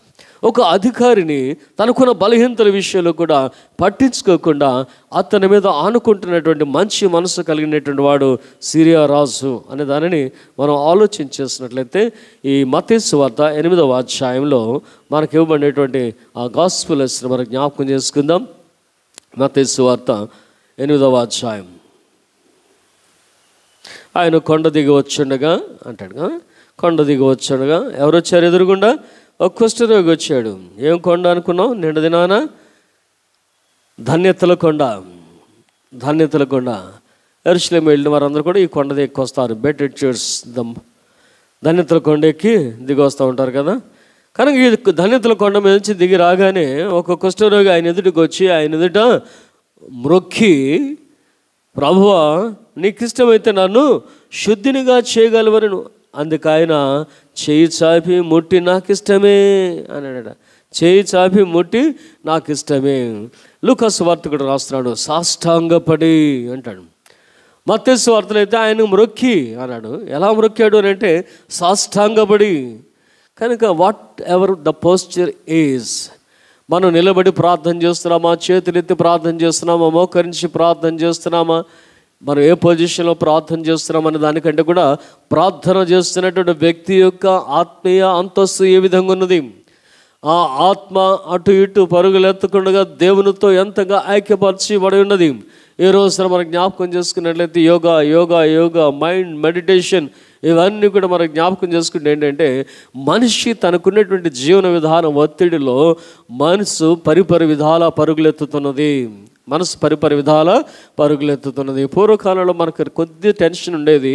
ఆ కొద్ది టెన్షన్ కూడా ఏంటంటే ఒకవేళ గుడి కడుకు వచ్చి గుడిలో కూర్చొని ఆరాధన చేస్తుంటే తాళం వేసి వచ్చామా లేదా, తలుపేసి వచ్చామా లేదా, గ్యాస్ స్టవ్ కట్టేసి వచ్చామా లేదా, అన్నం పెట్టాను దాన్ని దించి వచ్చానా లేదా, ఇలాంటి చిన్న చిన్న టెన్షన్సే ఉండేవి పూర్వకాలంలో కదండి. అవన్నీ కూడా పూర్వకాలం రోజులు. దానిని మనం జోగ్గా తీసుకునేవారు. నీ మనసు ఎక్కడ పెట్టొచ్చావా, ఇంటికాడ పెట్టొచ్చావా, తాళం మీద పెట్టొచ్చావా, వంట మీద పెట్టొచ్చావా, అవన్నీ కూడా మన ప్రసంగాలు మన పెద్ద అయ్యగారులు అంతకుముందు అయ్యగారులు వాడినటువంటి విధానం అనేది. అంటే ద టెన్షన్, ద మైండ్ ఎక్కడుంది పూర్వకాలంలో అంటే కేవలం సింపుల్ థింగ్స్ మీద, ఇంటికి తాళం వేసి వచ్చామా లేదా ఇలాంటి మీద ఉంది. కానీ ఇప్పుడు ఈ బిజీ వరల్డ్లో గ్లోబలైజేషన్ తర్వాత మనిషి మీద పెరిగినటువంటి ఒత్తిడిలో ఒక్క అంశం మీద కాదు అనేక అంశాల మీద మనసు పరిపరి విధాల పరుగులెత్తుతున్నది. కనుక మందిరానికి వచ్చామన్నమాట కానీ టెన్షన్ ఉంటుంది. ఏ జాబ్లోకి వెళ్ళిన టెన్షన్ ఉందండి. Tension is there in any job. పూర్వకాలంలో టీచర్స్ అంటే వాళ్ళకేంటి చాలా సెలవులు ఉంటాయి అనేవాళ్ళు. ఈవెన్ టుడే టీచర్స్ కూడా they feel very very tension. వారికి చాలా చాలా టెన్షన్ ఉంది వారికి ఉద్యోగ బాధ్యతలు. ఫోర్స్ అంటే summer holidays, Dasara holidays, Christmas holidays, లేకపోతే పొంగల్ హాలిడేస్, సెకండ్ సాటర్డేస్ కదండి. తర్వాత కొంతకాలం fourth Saturday, every fourth Saturday, ఇవన్నీ కూడా మంచి మంచి సెలవులు వస్తుంటే మరి గవర్నమెంట్ ఏమనుకుందో చూసేవాళ్ళు ఏమనుకున్నారు కానీ అన్ని రెవెన్యూ డిపార్ట్మెంట్కి ఉన్నాయి. అన్నీ కూడా నెమ్మదిగా టీచర్స్ మీద దోచుకుంటూ వచ్చేసారు. ఇదివరకు అన్నింటికి రెవెన్యూ డిపార్ట్మెంట్ ఉండేవారు. ఎలక్షన్ అంటే వాళ్ళే ఉండేవాళ్ళు నెమ్మదిగా కదా, జనాభా లెక్కలు అంటే వాళ్ళే ఉండేవాళ్ళు, ఓటర్ లిస్టులు అంటే వాళ్ళే ఉండేవాళ్ళు. నెమ్మదిగా వాళ్ళ బాధ్యతలన్నీ కూడా టీచర్స్ మీద దోచుకుంటూ వచ్చేసారు. సో టీచర్స్ ఇప్పుడు రకరకాలైనటువంటి బాధ్యతలు చేపడుతున్నారు బిసైడ్స్ ద టీచింగ్. కొన్ని ఒత్తిళ్ళు వారి జీవితాలు కొన్ని. కనుక ఒకప్పుడు బెస్ట్ ప్రొఫెషన్ అనుకునేటువంటి ఉద్యోగం ఇప్పుడు టెన్షన్తో కూడినట్టే ఉంటుంది. ఇలాంటి టెన్షన్స్ అన్ని జాబుల్లో ఉన్నాయి, అన్ని రంగాల్లో ఉన్నాయి. కాబట్టి మానవ మనసు ఎక్కడుంటుందంటే ఎక్కడుంటుంది, దేవాలయానికి వచ్చినప్పుడు కూడా ఆ ఉద్యోగ బాధ్యతలకు సంబంధించిన టెన్షన్ మీదకి వెళ్ళిపోతుంది. సో వీ కెనాట్ కాన్సన్ట్రేట్, ఏకాగ్రత లేనటువంటి స్థితిలో ఉంటున్నాం మనం అందరం కూడా, ఏకాగ్రత లేనటువంటి స్థితిలో. కనుక దేవుని సన్నిధిలోకి వచ్చి దేవుని ఆరాధిస్తున్నామంటే లీనమైపోవుట అనేటువంటి భావాన్ని మనం జ్ఞాపకం చేసుకున్నట్లయితే ఈ రోజున ఆరాధించినటువంటి మనం ఎంతవరకు దేవునిలో లీనమైపోతున్నాం కదా. ఒకవేళ ఉద్యోగ టెన్షన్లో ఉండేవాళ్ళు, ఉద్యోగ టెన్షన్లో ఉంటే సమాధ మైండ్ తోటి వచ్చే వాళ్ళు కూడా ఉంటారు. వీడు వచ్చిండేంటి ఇవాళ, ఏదో ఎందుకు వచ్చాడు, వీడికి మెంబర్షిప్ ఉందా, ఇవన్నీ ఆలోచించేటువంటి వాడు. ఈడు ఎవరి పార్టీకి ఓటేస్తాడు, ఇవి కూడా ఉంటాయి. దేవాలయకు వచ్చింది ఈడెందుకు వస్తున్నాడు, అసలు ఈడెందుకు కరచంద పడుతున్నాడు, ఇవి కూడా ఉంటాయి. నువ్వు ఎందుకు వచ్చావు, what purpose you have come to the church. ఉన్న గంట సేపు దేవునితో లీనమవటానికి వచ్చావు. అది విడిచిపెట్టేసి ఇవన్నీ కూడా ఆలోచించేటువంటి వారు ఉంటారు మనుషులు. ఒకవైపు ఉద్యోగ టెన్షన్స్ ఆలోచిస్తూ ఉంటే ఒకవైపు చర్చిలో ఉన్నటువంటి అడ్మినిస్ట్రేషన్ వైపు మైండ్స్ పెట్టేసి ఆలోచించేసేటువంటి వారు ఉంటారు. కనుక ఇలాంటి పరిస్థితుల్లో ఎంతమంది దేవునితో లీనమై మనం ఆరాధన చేసుకుంటున్నాం. ఈరోజు మరొకసారి చూద్దాం ఆ ఏకాగ్రత, the communion, the sweet communion with our Lord Jesus. ప్రభుత్వం ఉండేటువంటి సత్సంబంధాన్ని మనం ఎంతవరకు కలిగి ఉంటున్నాం. కూర్చున్నట్టు గంటన్నర 2 గంటల్లో అందరూ కూడా ఒకసారి మళ్ళీ పరిశీలన చేసుకుంటే ఎవరు కూడా అంత ఏకాగ్రత ఉండేటువంటి వారు ఉండరు. నేను మిమ్మల్ని చూస్తూ ఉంటాను కానీ ఒక లుక్ ఇట్లా వేస్తాను, ఇదివరకు వేస్తాను కాదు, ఇప్పుడు వేస్తున్నాను, చూస్తూ ఉంటాను అనమాట. అంటే కొంచెం కాన్సన్ట్రేషన్ మన మీద ఉండదు, ఏకాగ్రతతో ఆరాధన చేయడం అనేది అవసరం. Whatever the posture is రీజ్. మోకరించావా, నిలబడ్డావా, కూర్చుని ప్రార్థన చేస్తున్నావా, బాస్పిటల్ వేసుకుని ప్రార్థన చేస్తున్నావా, నువ్వు ఎలా ప్రార్థన చేస్తున్నది కాదు, ప్రార్థన చేస్తున్నప్పుడు నీ హృదయము యేసు హృదయంతో కలుస్తుందా లేదనేటువంటి మాటలు మరొకసారి మనం జ్ఞాపకం చేసుకున్నట్లయితే ద వే హీ ప్రేడ్ అది మనం ఇక్కడ జ్ఞాపకం చేసుకోవాలా. లూకా సువార్తికుడు అంటాడు సాష్టాంగపడ్డాడు ఆ వ్యక్తి. ఇంకొక వ్యక్తి మత్తయి సువార్తికుడు అంటాడు మ్రొక్కి అంటాడు. In what way he has prayed మనకు తెలియదు, మ్రొక్కి అంటాడు. చూడండి మార్కు సువార్తలు కూడా, మార్కు సువార్త మొదటి అధ్యాయం అనుకుంటా 140లో ఉంటుంది. ఆ పోస్టర్ ఏంటో చూడండి ఒకసారి. అయితే ఏం చేస్తున్నాడంటే దేవుని బ్రతిమలాడుకుంటున్నాడు. ఆయన దేవుని బ్రతిమలాడుకుంటున్నాడు. నేను శుద్ధుడిని కావాలి, నీకు ఇష్టమైతేనే చెయ్యి. అక్కడ 2 మాటలు గడిచిన రాత్రి మనం జ్ఞాపకం చేసుకున్నాము. కుష్ఠరోగి నమ్మినది ఏమిటంటే యేసు స్వస్థపరచగలడు అంటాడు. కుష్ఠరోగి నమ్మింది ఏంటంటే యేసు నన్ను స్వస్థపరచగలడు. అయితే అక్కడ ఒక రిక్వెస్ట్ పెట్టిన విధానం ఏమిటంటే నీకు ఇష్టమైతే, అంటే నన్ను శుద్ధుని చేయటం నీకు ఇష్టమైతే. ఇందాక మనం చూసాం, నేను ఎవరిని కరుణింతనో వానిని కరుణింతును అన్నాడు. నేను ఎవరిని కరుణింతునో వానిని కరుణింతును. సో నీ కరుణ నా మీద ఉంటే, వాక్య ధ్యానం చేయొచ్చున్నట్టు ప్రియ సంగమా, దేవుని కరుణ మన మీద ఉంటే, దేవుని ఇష్టం మన మీద ఉంటే, ఏ జబ్బు అయినా సరే, ఏ రోగమైనా సరే, నీవు దేవుని సంది ప్రార్థన చేసినప్పుడు తప్పనిసరిగా నీవు స్వస్థపరచబడుతున్నావు. స్వస్థపడే వారు అందరి యొక్క సాక్ష్యాలు మనం వింటున్నాం. ఎలాగున స్వస్థత జరిగిందంటే దేవుడు వారిని కరుణించను. దానిని ప్రభు అయినటువంటి యేసుక్రీస్తు ఉపమాన రీతికి చెప్తున్నాడు. ఇశ్రాయేలు దేశంలో అనేక మంది కుష్ఠరోగులు ఉన్నప్పటికీ సిరియా వాడైనటువంటి నయమాను తప్ప మరి ఎవ్వరు కూడా స్వస్థపరచబడలేదు. ఎంతోమంది విధవరాలు ఇశ్రాయేలు దేశంలో ఉన్నప్పటికీ సారిఫత్ దేశంలో ఉన్నటువంటి లేదా సారిఫత్ గ్రామంలో ఉన్నటువంటి విధవరాలు తప్ప ఆ 3.5 సంవత్సరాలు మరి ఎవ్వరు కూడా పోషించబడలేదు. ఎందుకంటే ఆమెను దేవుడు కనికరించాడు. నాయమాను దేవుడు కనుకరించాడు. ఈ దినమున దేవుడు నిన్ను నన్ను కనుకరిస్తే సంపూర్ణ స్వస్థ మనం ఏది అడిగినప్పుడు కూడా అది మనకు అనుగ్రహించబడుతుంది. అది ఎలాంటి స్వస్థత అయినప్పుడు కూడా దేవుడు మనకు దయచేసేటువంటి దేవుడే అన్నాడు. దీనిని మనం జ్ఞాపకం చేసుకోవాలా. అడిగిన విధానం గొప్పది. నీకు ఇష్టమైతే, if it is the plan of salvation, it is the plan of your minds plan, నీ మనో ప్రణాళికలో నేను ఉన్నవాడినైతే, కరుణ పొందిన వాడినైతే ప్రభువా నన్ను కనుకరించు. ఎందుకు మనం అందరూ కూడా ఇక్కడ కూర్చున్నాం ఈ రాత్రి ఉదయకాల సమయంలో అంటే all your in the plan of God. ఆయన రక్షణ సంకల్పం మనం ఉన్నాం. ఆ రక్షణ సంకల్పంలో పునాది వేగి పడిపోయి XYZ అనేవారు దేవుడు ఎరిగిన వాడు కనుక మీ తండ్రి ద్వారానో మీ తాత ద్వారానో రక్షణ అనేటువంటి మార్గం ద్వారా, సువార్త అనేటువంటి మార్గం ద్వారానో నేను క్రైస్తవులో కనుక నడిపించి క్రైస్తవులకు తీసుకుని వచ్చి ఈ రోజున ఇక్కడ కూర్చుని ఆరాధించేటువంటి గొప్ప భాగ్యాన్ని దేవుడు నీకు నాకు మన అందరి జీవితాలకు దయచేయడం మనం జ్ఞాపకం చేసుకున్నట్లయితే సింపుల్గా మనం రాలేదండి ఇక్కడికి.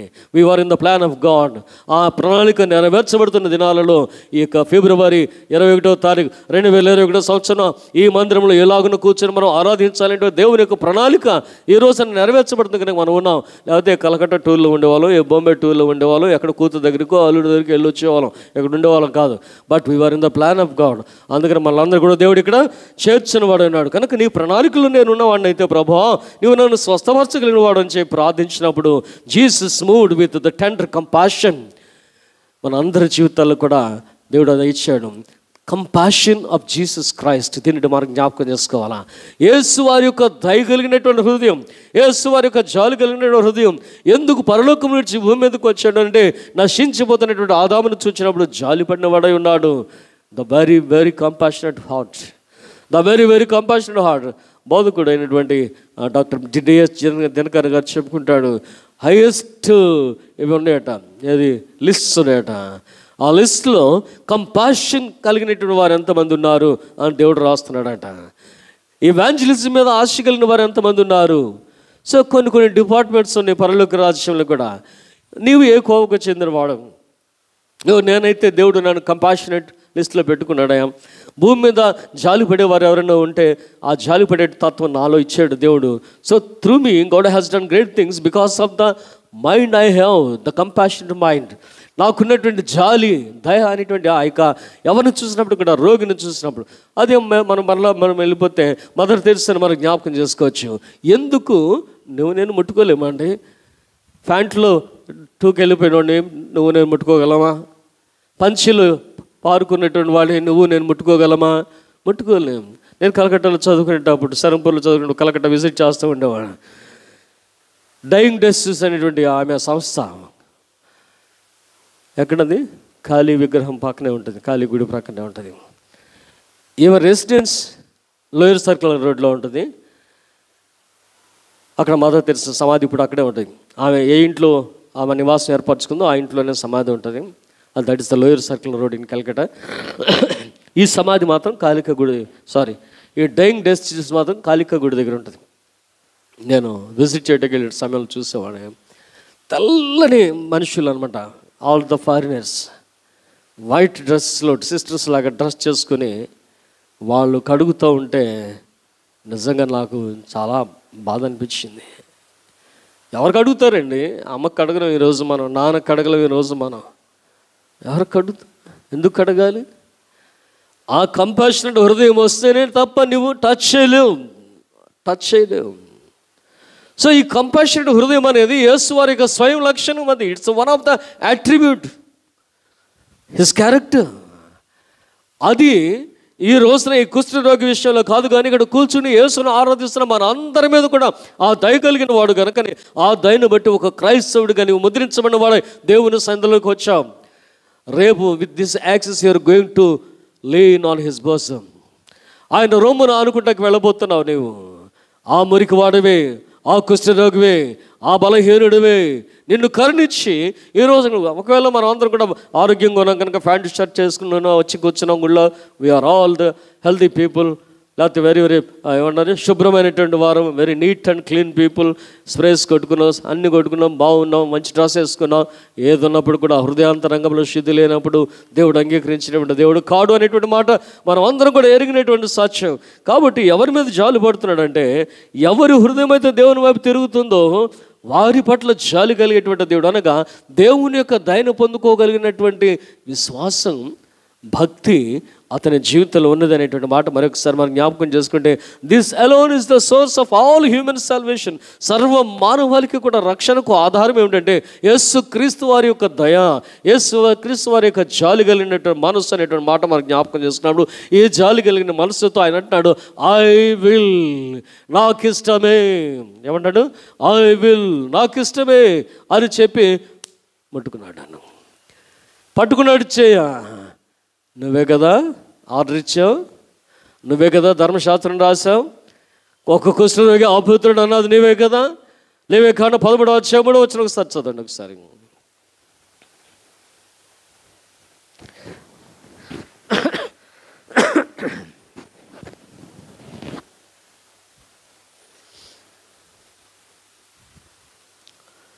ఎంతసేపా?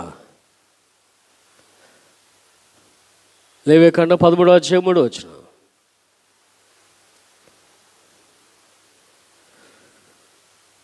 కుష్ఠరోగి అపవిత్రుడు.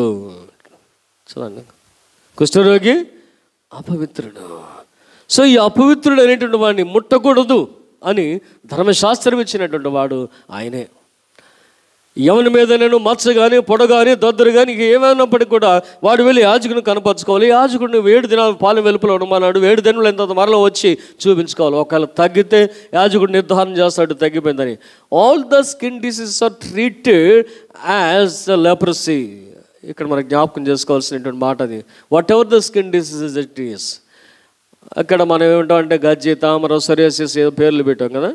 What ever it may be, any skin disease, దాని మీద వచ్చిన పొక్కు కానీ దద్దురు కానీ మచ్చ కానీ ఎర్ర మచ్చ కానీ తెల్ల మచ్చ కానీ ఏది ఉన్నప్పుడు కూడా నువ్వు యాజకుని దగ్గరికి రావాలి.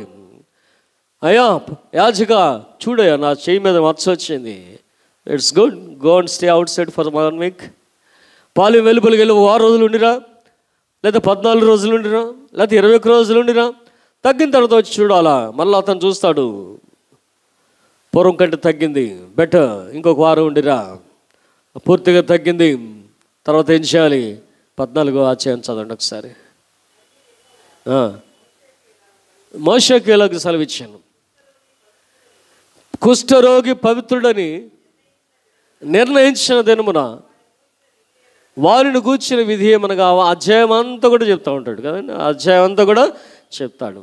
ఆ పావురాలను ఎలా తీసుకురావాలా కదా, తర్వాత బలి అర్పణ ఎలా చేయాలా, ఆ పారేటువంటి నీళ్ళలో ఆ యొక్క పావురాన్ని ఎలా కట్ చేసి రక్తాన్ని చిందించాలా, హిస్సోపుతోటి ఆ రక్తాన్ని ముంచి శుద్ధుడైన వారి మీద ఎలా చేయాలా, తర్వాత బలి అర్పణకు వచ్చిన తర్వాత ఎడమ చేతిలో తైలం పోసుకొని కుడి చేతితో ఆ చెవుని ఎలా నెమరాలా, ఇవన్నీ కూడా రాస్తాడు 14వ అధ్యాయం అంతా కూడా. అంటే శుద్ధీకరణ ఆచారం అనే దానిని 14వ అధ్యాయంలో మనం చూస్తాం. శుద్ధీకరణ ఆచారం, ఒక కుష్ఠరోగి శుద్ధుడైన తర్వాత ఆచరించిన వాడే తిరిగి దేవుని సంధికి రాగలిగేటువంటి అర్హత సంపాదించే విధానంలో ఇవన్నీ కూడా జరుగుతున్నాయి. ప్రియ దేవుని బిడ్డలారా, one and only thing, the blood of Jesus, the blood of Jesus. యోహాను సువార్త 1 యోహాను పత్రిక 1వ అధ్యాయం 7వ వచనం అంటాడు, అప్పుడు తన కుమారుడైనటువంటి యేసు రక్తము ప్రతి పాపం నుండి కూడా మనల్ని పవిత్రులుగా చేయను. సో ఇన్ని ప్రాసెస్ మీ జీవితంలో జరగలేదు కదా. మనం ఎప్పుడు కూడా ఆ శుద్ధీకరణ కొరకు వెళ్ళి అలా జరిగించుకోవాలా. మరి ఏం జరుగుతుంది? అలనాడు కలవరిలో చిందించిన తన శిలువ రక్తమును బట్టి నమ్మిన వారమే విశ్వాసం ద్వారా రక్షించబడిన వారమే ఉన్నాం. విశ్వాసం ద్వారా శుద్ధి చేయబడిన వారమే ఉన్నాం. నమ్ముట వలన, శుద్ధీకరించబడడం వలన దేవుని యొక్క పరిశుద్ధతను మనం సంతరించుకున్న వారమే పరిశుద్ధులుగా మార్చబడిన వారమే ఉన్నాం. అందుకనే భక్తుడు పౌలు ప్రతి సంఘానికి లేఖ రాస్తున్నప్పుడు కొరింథీలో ఉన్నటువంటి పరిశుద్ధులకు నా వందనములు, రోమాలో ఉన్న పరిశుద్ధులకు నా వందనములు అంటాడు. All the church members he called them as saints. వారందరినీ కూడా మీరు పరిశుద్ధులు అన్నాడు. ఎందుకంటే పరిశుద్ధుడు కనుక ఆ మనసు ఉంటుంది కనుక. అది మనమైతే మనలో ఇంకో మనసు ఉంటుంది కనుక ఆ మనసుతోనే ఆలోచన చేస్తాం. ఆయన పరిశుద్ధుడు కనుక, కడుగబడినవాడు కనుక ఆ మనసుతోనే సంఘంలో ఉన్న వారందరూ కూడా పవిత్రులు అనుకొని రోమాలో ఉన్న, కొరింథీలో ఉన్న సంఘాలందరినీ కూడా పరిశుద్ధుడని పొగుడుతున్నాడు. సో యేసు వారి దగ్గరికి వచ్చేద్దాం. ఆయన శిలువ రక్తం ద్వారా చిందించబడేటువంటి రక్తం ద్వారా శుద్ధీకరించబడిన స్థితిని బట్టి ఆయన ఇప్పుడు ఏం చేస్తున్నాడంట, కుష్ఠరోగి యొక్క చేతిని ముట్టి నాకు ఇష్టమే నువ్వు శుద్ధుడు కమ్మగానే ఆ కుష్ఠరోగం ఆయనను విడిచి వెళ్ళిపోయాను. లూకా సువార్త 7వ అధ్యాయం 14 వెళ్ళిపోయాను. ఆ మాటలు మనకు జ్ఞాపకం చేసుకుంటే ద టచ్, ఇక్కడ మనం జ్ఞాపకం చేసుకోవాలి. ద టచ్, ఈ రోజులో టచ్ చాలామంది చేస్తున్నారు కదా. టచ్ అనగానే చక్కమని పడిపోతూ ఉంటారు. Of course I cannot deny the Holy Spirit. పరిశుద్ధ ఆత్మ దేవుని అన్నడు కూడా తృణీకరించను, ఆ విధైన కాలేను, ఏలకొలు కూడా చేయకూడదు కదా. ఎందుకంటే పరిశుద్ధాత్మని ఏలకోవడం చేసిన పరలోక రాజ్యం ఉండదు. పరిశుద్ధాత్మని ఏలకోలం చేసిన వాళ్ళకి పరలోక రాజ్యం ఉండదు. ఒకవేళ అవుతే ప్రభా ఇది నీ ఆత్మ అయితే నీకే వందనాలు, నీకు ఆత్మ కాకపోతే అది కూడా నీకే అప్పచెప్పేసుకుందాం. అయితే పరిశుద్ధాత్మ మాత్రం మన కూడా తృణీకరించకూడదు. కాబట్టి ఇక్కడ మనం చూస్తే he touched. Who is this man? an untouchable man కదా. అపవిత్రుడు అనేటువంటి వాడు, అన్టచబుల్ మ్యాన్ అని పవిత్రుడు అనేటువంటి యేసు ముట్టుకున్నాడు. అతను మాత్రం ముట్టుకున్నావా అని అంటే అక్కడ యోహాను సువార్తలో లూకా సువార్త 7వ అధ్యాయం 14 వచనం మనం చూస్తాం. నాయను గ్రామానికి వెళ్తున్నాడు. ఆ గ్రామం నుండి ఒక శవం వస్తుంది. ఒక పాడి మీద మోసుకుని వస్తున్నారు. ఆమె విధవరాలు. ఆమెకు కొడుకు తప్ప ఎవరు కూడా లేరు. ఉన్నగానే ఒక కొడుకు చచ్చిపోయాడు. ఆమె దుఃఖం అంతంత కాదు. ఆమెను చూడగానే ప్రభువారు జాలి పడ్డారు. వెళ్ళాడు, ముట్టుకున్నాడు పాడిని. Is it lawful to touch the bier? Is it lawful to touch the coffin? శవాన్ని ముట్టడం నీకు న్యాయమా? శవాన్ని ముట్టిన వాడు అపవిత్రుడు అన్నావు కదా. సాయంకాలం వరకు కూడా 7 దినంలో వాడు అపవిత్రుడై ఉండాలన్నావు కదా. సాయంకాలం వరకు అపవిత్రుడై శుద్ధి చేసుకోవాలన్నావు కదా. నువ్వెందుకు ముట్టుకున్నావు? పోనీ ఎక్కడితో ఆగిపోయిందా? మార్కు సువార్త 5వ అధ్యాయం చూస్తాను 41వ వచనంలో ఈ touched the damsel by hand.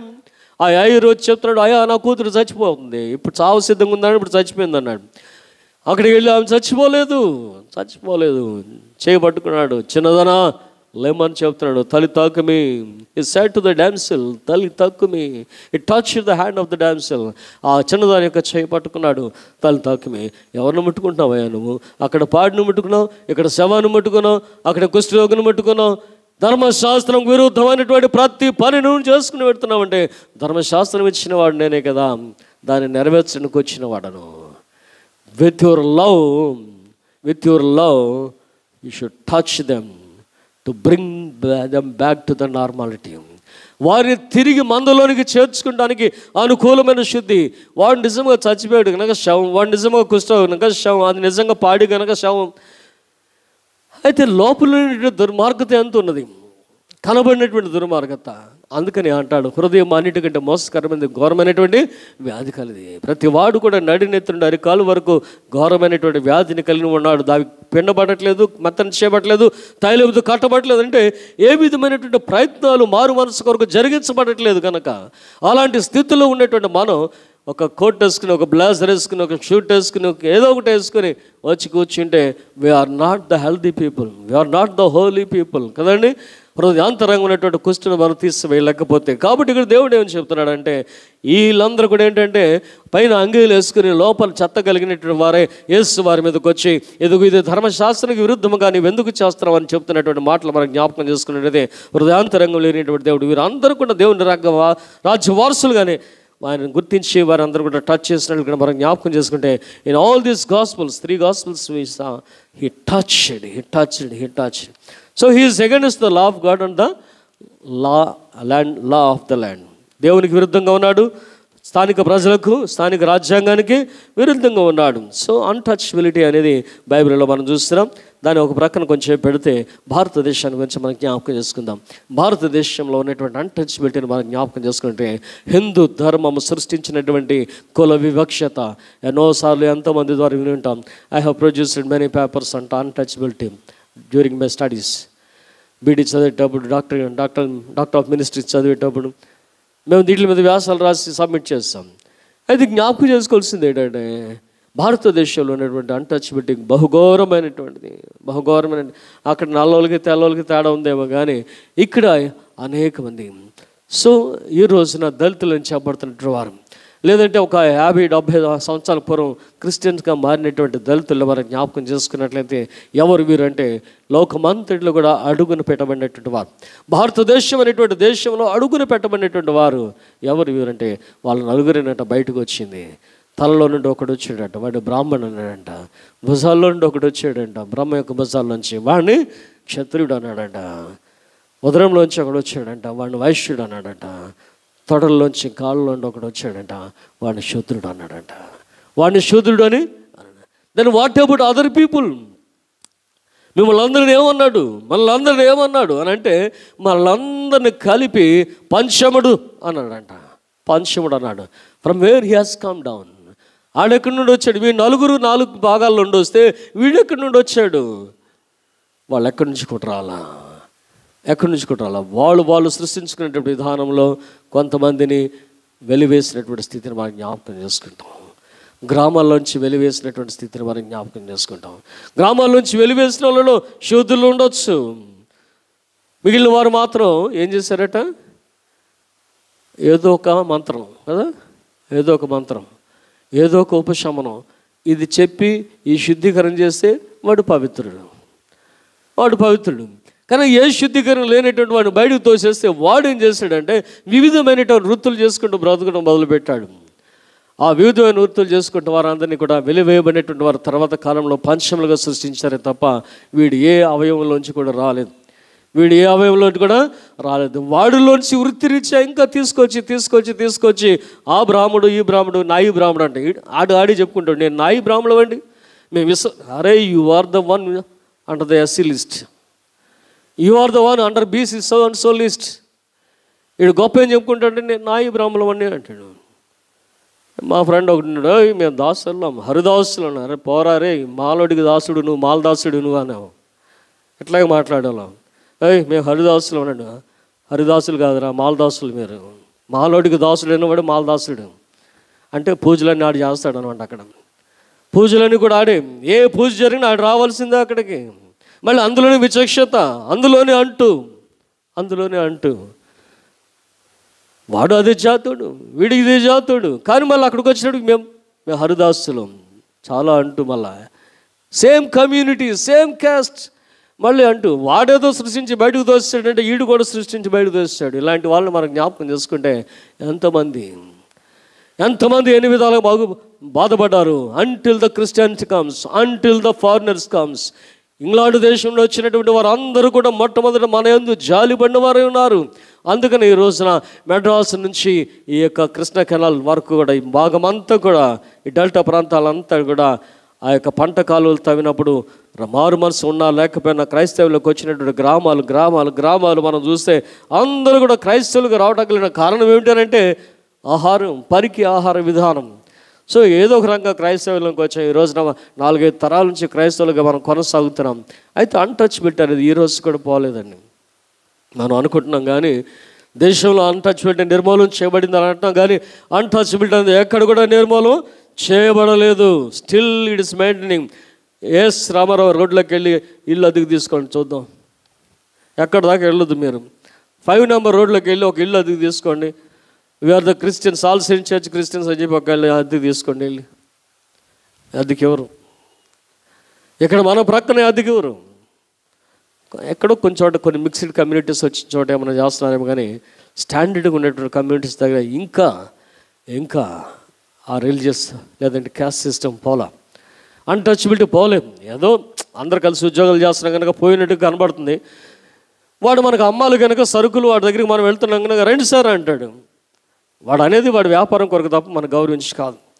మనం వాడి దగ్గర కొంటాం కనుక ఒక 5,000 రూపాయలు, 10,000 రూపాయలు లేదా 3,000 రూపాయలు ఏదో మన నెల సరుకులు వాడి దగ్గర కొంటాం కనుక వాడు మనం రండి సార్ అంటాడు. మన మీద ప్రేమ ఉన్నట్టు చూపిస్తాడు తప్ప వాడికి ప్రేమ ఉండదు. Only business. సో అన్టచబిలిటీ అనేది నిర్మూలన చేయబడలేదు. ఒక రకంగా అంటే తగ్గింది, దాన్ని ఒప్పుకుంటాం. నిర్మూలన మాత్రం కనుక కాలేదనేటువంటి మాట మనం చూస్తే ప్రభువారు మొట్టమొదటగా ఈ అన్టచబిలిటీ నుంచి ప్రజలు విమోచించాడు. ఆయన సుంకరుల దగ్గరికి వెళ్ళాడు, వారితో కలిసి భోజనం చేస్తాడు. ఆ యొక్క సమరయ స్త్రీని పిలుస్తున్నాడు, అమ్మా దాహానికి ఇవ్వు అన్నాడు. ఆమె అంటుంది అక్కడ, యూదుడైనటువంటి నీవు సమరయ నన్ను దాహమునకు ఎలాగున అడుగుచున్నావు? యూదుడైన నీవు నన్ను ఎలాగున అడుగుతావు? So those are the most oppressed mass of people, scattered and scandalized and cannot be considered as the homogeneous group because of their differences అని అంటాడు ఒక ఆయన. Because of their differences. కలిసి ఉంటే ఏమంటాం మనకు? బలం ఎక్కువ. కలిసి ఉండనివ్వరు, ఎప్పటికీ కూడా ఉండనివ్వరు. ఆ రోజు కాదు, ఈ రోజు కాదు. నేను నా జీవితంలో ఎంతమందిని చూసా, గ్రామాలు పొడుచు చచ్చిపోయిన వాళ్ళని చూసా. మా ఇరుగు పొరుగు ఉన్నటువంటి గ్రామాలు. వాడు ఒక నాయకుని యొక్క పార్టీలో ఉంటాడు, వీడు ఒక నాయకుని యొక్క పార్టీలో ఉంటాడు. ఇద్దరు కూడా ఒక జాతి వారి ఇంటి పక్క ఇళ్ళోలే. వాడి తరపున కత్తులు వేసుకుని వాడు వెళ్తాడు, వీడి తరపున కత్తులు వేసుకుని వీడు వెళ్తాడు. ఇద్దరు పడుచుకుని సస్తారు. హాస్పిటల్లో 17 శవాలు 20 శవాలు పోస్ట్ మార్టం చేసినట్టు రోజులు ఉన్నాయి తిమారగూడెంలో. ఊళ్ళు కొట్టుకు చచ్చిపోయినటువంటి వాడిని ఎవడి కోసం? ఆ రోజు నుంచి ఈ రోజు వరకు కూడా అవి జరుగుతూనే ఉన్నాయి. ఎందుకు అనంటే చక్కని కామెంటరీ ఇచ్చాడు. Because of their differences. ఈ రోజున మన నోరిప్పి మాట్లాడలేదు కానీ మన ఇద్దరం కలిసి ఉంటే, ఈ రోజున మన ఇద్దరం కలిసి ఉంటే, ఇద్దరు అని చెప్తున్నారే, వీళ్ళిద్దరు కూడా కలిసి ఉంటే ఈ రాష్ట్రం ఏం చేయలేదు. They never allow us to be one. వాళ్ళు ఎప్పుడు కూడా ఏకం చేయబడనివ్వరు, చేయలేరు. ఏదో ఒక రకంగా విభేదం సృష్టిస్తూనే ఉంటారు. కలిస్తే బలం ఎక్కువ అయిపోతుంది. ప్రతి రాజకీయ నాయకుడికి తెలుసు, ప్రతి చీఫ్ మినిస్టర్కి తెలుసు. ఆ కాలం నుంచి మనం చూసుకుంటూ వస్తున్నాం. కలవనివారు, ఎప్పుడు కూడా కలవనివారు. కానీ ఈరోజు కూడా మనం జ్ఞాపకం చేసుకుంటే క్రీస్తుని బట్టి the features of Dalit Jesus అని ఒక ఆయన చక్కని మాట రాస్తాడు. యేసు వారు ఈ దళితుల కోసం వచ్చాడని ఆయన కామెంట్ చేస్తూ రాశాడు. మీ తాత అమ్మ ఎవరయ్యా అంటాడు. మీ తాతమ్మ ఎవరు? తామారు కదా అంటాడు. యేసు వారు తాతమ్మ ఎవరు? తామారు అనేటువంటి తామారు. ఇంకా వస్తాడు రాహబు అనేటువంటి వేశ్య. మీ గ్రేట్ గ్రాండ్ మా ఎవరు? గ్రాండ్ మా ఎవరు? రాహబు అనేటువంటి వేశ్య. ఇంకో గ్రేట్ గ్రాండ్ మా ఎవరు? రూత్ అనేటువంటి అన్యస్త్రీ. సో యూదుడు అనేటువంటి పవిత్రమైనటువంటి జాతికి పూర్వం వచ్చినటువంటి వరుసను మనం జ్ఞాపకం చేస్తాడు మత్తయి సువార్తికుడు. ఎందుకంటే క్రైస్ట్ వాంట్స్ టు బి ఏమనాలా దళితుడిగా చూపించుకోవడానికి ఇష్టపడుతున్నాడట. అందుకోసమే దళితులను తీసుకొచ్చి పెట్టేస్తాడు. ఇక్కడ అన్టచబుల్స్ని తీసుకొచ్చి పెట్టాడు, తామరను తెచ్చిపెట్టాడు, రాహాబుని తెచ్చిపెట్టాడు, రూతును తెచ్చిపెట్టాడు. మీ నాయనమ్మలందరూ కూడా పలానోలే అంటే నువ్వు పలానాడువే, నువ్వు కూడా పలానాడువే. సో దళిత్ జీసస్ అని చెప్పడానికి ఆయన రాస్తున్నాడు ఇవన్నీ కూడా. సరే, ఇంకొక మాట మనకు జ్ఞాపకం చేసుకున్నట్లయితే ప్రొఫెషన్ కదండి. ప్రొఫెషన్, మేము వడ్ల బత్తులు అండి అంటారు కదా. అంటే ఏంటి? మేము కార్పెంటర్స్ అండి. కానీ ఈ కార్పెంటర్ అనేది వృత్తిని బట్టి వాడు ఏమైపోయాడంటే ఒక బ్రహ్మం అయిపోయాడు. వృత్తిని బట్టి బ్రహ్మం అయిపోయాడు. వాడు కూడా దళితుడే, ఏం కాదు, వడ్రంగి పని చేసుకుంటూ వెళ్తున్నాడు కనుక వాడిని వృత్తిని బట్టి వాడిని అలా చేశారు. వాడు కూడా దళితుడే. ఇప్పుడు వాడు మన మీద కొంచెం హై లెవెల్ చూపిస్తూ ఉంటాం. మేము ఏమంటాడు దాన్ని? బ్రహ్మం, ఏదో బ్రహ్మం అంటాడు. ఆయన పిలవాల్సింది కూడా ఆడు వెంకటరావు రాజు ఉంటే అయ్యి బ్రహ్మం గారు అని పిలవండి, బ్రహ్మం గారు అని పిలవండి అంటాడు. వాడు దళితుడే, కానీ హెచ్చించుకునేటువంటి విధానాన్ని మరొకసారి మనం జ్ఞాపకం చేసుకున్నట్లయితే ప్రొఫెషన్ బట్టి. సో యేసుక్రీస్తు వారిని అంటారు కదా, ఎవరండి ఈయన? వడ్లవాని కుమారుడు కాదా? ఏమంట? వడ్లవాని కుమారుడు కాడా? సో కులాన్ని బట్టి, జాతిని బట్టి, వృత్తిని బట్టి. మార్క్స్ సువార్త 2వ అధ్యాయం 15-16 వచనం మనం చూస్తే, హి was accused of eating and drinking.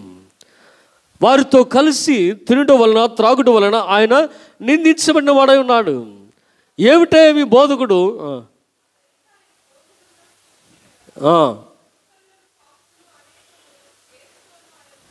సుంకరును, పాపులను, అనేకులను యేసుతోనూ ఆయన శిష్యులతోనూ కలిసి కూర్చోండం చూసి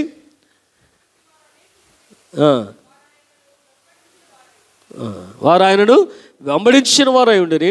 తర్వాత కాంటెక్స్లో మనం చూస్తాం, మీ బోధకుడు ఏంటి? సుంకరులతోనూ పాపులతోనూ కూర్చుని భోజనాలు చేస్తున్నాడు అంటాడు. So he identified himself with this Dalits, సుంకరులు, పాపులు అనేటువంటి వారితోటి.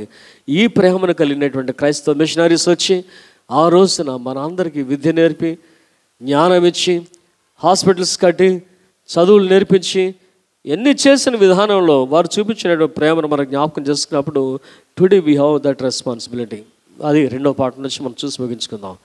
మనం కూడా ఆ రెస్పాన్సిబిలిటీ ఎలాంటి రెస్పాన్సిబిలిటీ కలిగి ఉండాలంటే ఒక మాట చూపి ముగిస్తాం. హెబ్రీయులకు రాయబడిన పత్రిక 13వ అధ్యాయం 12వ వచనం. ఈ దళితులందరి కొరకు, ఈ పాపులందరి కొరకు, లేదంటే ఎక్కువ కుష్ఠరోగులందరి కొరకు, హృదయ కుష్ఠరోగం కలిగిన వీరందరి కొరకు కూడా, లేదా అపవిత్రులైనటువంటి వీరందరి కొరకు కూడా యేసువారు ఏమైపోయారట? చదవండి.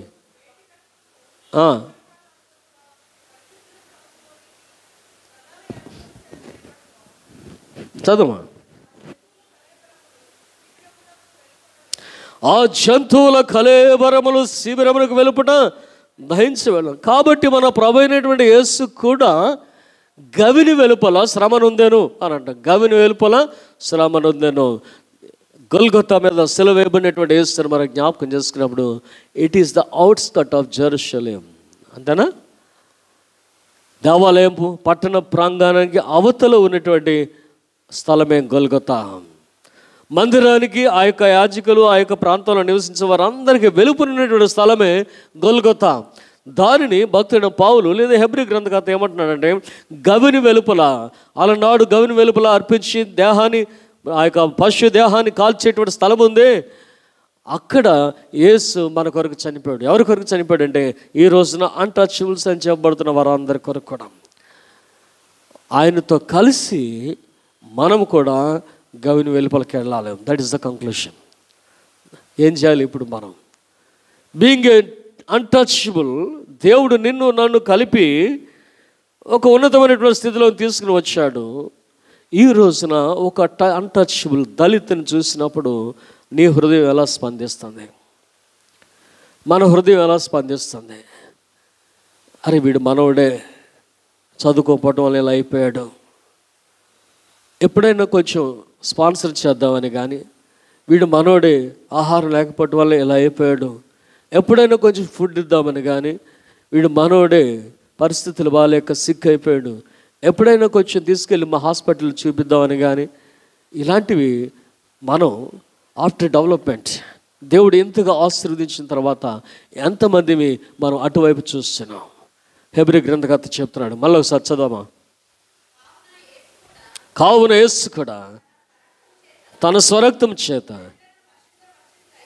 ప్రజలను పరిశుద్ధపరచుటకై గవిని వెలుపల శ్రమ నొందెను. తర్వాత కాబట్టి మనము ఆయన నిందను భరించచ్చు శిబిరము వెలుపలకి ఆయన వద్దకు వెళదాము. నీ కొరకు యేసు శిబిరం వెలుపల చనిపోయాడు, నేను తీసుకొచ్చి ఒక ఉన్నతమైనటువంటి స్థానంలో నిలబెట్టాడు. ఆయన కొరకు అంటే 2 మాటలు మనం జ్ఞాపకం చేసుకుందాం. ఆయన వలె శిబిరం వెలుపల మన లాంటి వారి కొరకు ఏం చేయగలుగుతున్నాం అంటే నష్టపోగలుగుతున్నాం, మన జీవితంలో సహాయం చేయగలుగుతున్నామా వారి కొరకు అనేటువంటి ఒక మాట మనం జ్ఞాపకం చేసుకున్నట్లయితే, మన హృదయాంతరంగంలో లేనటువంటి శుద్ధిని లేదా అపవిత్రతో నిండిన హృదయాలను తన రక్తం ద్వారా శిలువ రక్తం ద్వారా కడిగి పవిత్రపరిచి మనల్ని అందరూ కూడా ఉన్న స్థానంలో కూర్చోబెట్టడానికి ఆయన శ్రమ నొందినట్లుగా శ్రమ పొందుతున్న అనేక మంది ఉన్నారు. వారందరి కొరకు ఒక క్రైస్తవుడు ఏం చేయగలుగుతున్నాడు? ఈ వాక్య ధ్యానం చేస్తున్న మనం ప్రేమతోటి వారిని స్పృశించగలుగుతున్నామా? కాంటెక్స్ట్ ఏంటి మంది చెప్పండి. అస్పృశ్యులను ఆత్మీయంగా స్పర్శించటం లేదా స్పృశించటం. ఈ మధ్య ఒక యాడ్ చూస్తూ ఉంటాం, ఒక ట్రాన్స్జెండర్ టీ పట్టుకుని వస్తూ ఉంటుంది కదండి. ఆ కారులో ఉన్న ముసలావిడ కొనుక్కుంటుంది ఎక్కడి నుంచి వస్తారో అని. అయ్యయ్యో లేదమ్మా నేను మీకు టీ ఇద్దామని వచ్చానంటే, డబ్బులు ఇస్తుంటే అయ్యో వద్దమ్మా ఇది ఊరికి నేస్తున్నానంటది. ఇప్పుడు పిలిచి తల నిమురుతూ ఉంటుంది. వీళ్ళు చాలామంది చూసుంటారు అనుకుంటున్నాను, టీ యాడ్ కదా, తల నిమురుతూ ఉంటుంది అనమాట. నేను డబ్బులు ఇవ్వట్లేదులే సుఖీభావ అంట. అంటే ఆ టీ తాగితే అంత మాధుర్యం వచ్చి అంత ప్రేమ పొంగి వచ్చేస్తానమాట. ఆఫ్టర్ ఆల్ టీ తాగితేనే ముట్టుకోగొనే వారిని ముట్టుకునే అంత ప్రేమ పొంగితే యేసు వారి యొక్క శిలువ రక్తంలో కడగబడినటువంటి మనం ఆయన శరీర రక్తంలో పానం చేస్తున్నటువంటి మనకి అస్పృశ్యులైనటువంటి వారి మీద ప్రేమ కలగట్లేదా? ఎంతమందిని మనం టచ్ చేస్తాం మన జీవితంలో? ఎంతమందిని మనం టచ్ చేస్తుంటాం? అరే నేను మురికోనా పో అనేటువంటి వారు. మనోడే బట్టలు సరిగ్గా ఉండవు, మురికి వాసన కొడుతూ ఉంటాడు. మనోడే తాగి వస్తాడు, రే తాగు చెప్పవతలకి అంటాడు. అంటే మనం ఏంటంటే ఒక స్టేటస్కి వచ్చేసాం కనుక, లేదంటే ఆ తాగుడికి అలవాటు పడలేదు కనుక, లేదా కొన్ని పద్ధతులు మనం నేర్చుకున్నాం కనుక వాడిని చూడు కానీ ఒక రకమైనటువంటి ఆశ పోవదలేము అని అంటాం. దీనిని మార్చుకోవాలి అని దేవుడి ఉదయకాలం చెప్తున్నాడు. ఈ సిద్ధాంతాన్ని మార్చుకోవాలి. వాడు నీలాంటి దళితుడే. నీవు కరుణించబడినట్లుగా వాడు కూడా కరుణించబడాలా, నీవు హెచ్చించబడినట్లుగా వాడు కూడా హెచ్చించబడాలా. అందుకు నీవు నేను గవిని వెలుపలికి వెళ్ళాలి అని ప్రభు కోరుకుంటున్నాడు. కనుక ఈ శ్రమ దినాలు ధ్యానం చేస్తున్నట్టు మనం, సిలువ దినాలు ధ్యానం చేస్తున్న మనం, మన కొరకు గవిని వెలుపల చనిపోయినటువంటి యేసుని జ్ఞాపకం చేసుకుంటూ ఎంతమంది అస్పృశ్యులు ఉన్నారో వారందరి దగ్గరికి వెళ్ళాలా. యేసు వారితో కూర్చున్నాడు, వారితో భోజనం చేస్తాడు, వారు ఇచ్చినవి తాగాడు, ఆ కణాన్ని సామరయ స్త్రీని దాహాన్ని గడిగాడు, కుష్ఠరోగిని ముట్టుకున్నాడు, చనిపోయిన వారిని ముట్టుకున్నాడు. ఎంతమంది మనం దానిలోకి వెళుతున్నాం. ఈ మధ్యకాలంలో కొన్ని బరెల్స్ చేయాల్సి వచ్చింది మన చర్చ్ తరఫున. ఆ 2-3 కాంటెక్స్లో కూడా అనిల్ని నేను ఐ హ్యావ్ టు అప్రిషియేట్. ఆ బాడీని ముట్టుకుంటాం, కావాల్సిన వాటిని ఏర్పాటు చేయటం 2-3 సార్లు ఈ మధ్యకాలంలో వితిన్ దిస్ 2 months నేను చూడటం జరిగింది. మరి అందరం ముట్టుకోగలమా? అందరం ముట్టుకోలేం కదా. డెడ్ బాడీని ముట్టుకోగలమా? ముట్టుకోలేము. ముట్టుకుంటూ వేరు, పరిచర్య చేయటం వేరు. మొన్న ఏళ్ళు కడుతున్నాడు, తాడుతోటి ఏళ్ళు కడుతున్నాడు. ఇంకా తాతగారికి ఎలియా గారికి హాస్పిటల్లోనే స్నానం అవన్నీ చేసి బట్టలు మార్చి. సో ఆ పరిచర్య చేయటం అనేది అందరి జీవితాలకు కాదు, చేయలేరు. కొంతమంది చేయగలరు, కొంతమంది చేయలేరు. కొంతమంది లోపల కంపాషన్ అప్పుడు కూడా ముట్టుకోవాలంటే భయపడే పరిస్థితులు కొంతమందికి ఉంటాయి. So whether you have the compassion or not, that is the question God wants to see. That is the thing God wants to see. That is the question. నీలో అసలు ఆ కంపాషన్ ఉందా లేదా? ముట్టుకున్నావా లేదని తర్వాత సంగతి. కంపాషన్ ఉందా లేదా? అట్టి కంపాషన్ కలిగిన వారమై గవిని వెలుపల క్రీస్తు కూడా శ్రమపడి అస్పృశ్యులైన మన సహోదరులను లేదంటే నశించిపోతున్న అనేక మందిని క్రీస్తు మార్గంలో నడిపించుకున్న వారిలాగా దేవుని కృప మనందరికీ తోడై ఉండును గాక. ఆమేన్. ఇప్పుడు తండ్రికి కుమారునికి పరిశుద్ధాత్మకుని మహిమ కలుగును గాక. ఆమేన్. ఎక్కడికి వెళ్ళిపోతున్నాం?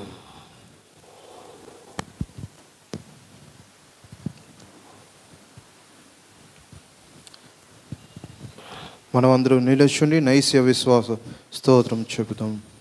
పరలోక భూలోకమునకును దృశ్య అదృశ్యములన్నిటినీ సృష్టికర్తయకు సర్వశక్తి గల తండ్రి అయిన దేవుని ఒకనే నమ్ముచున్నాను.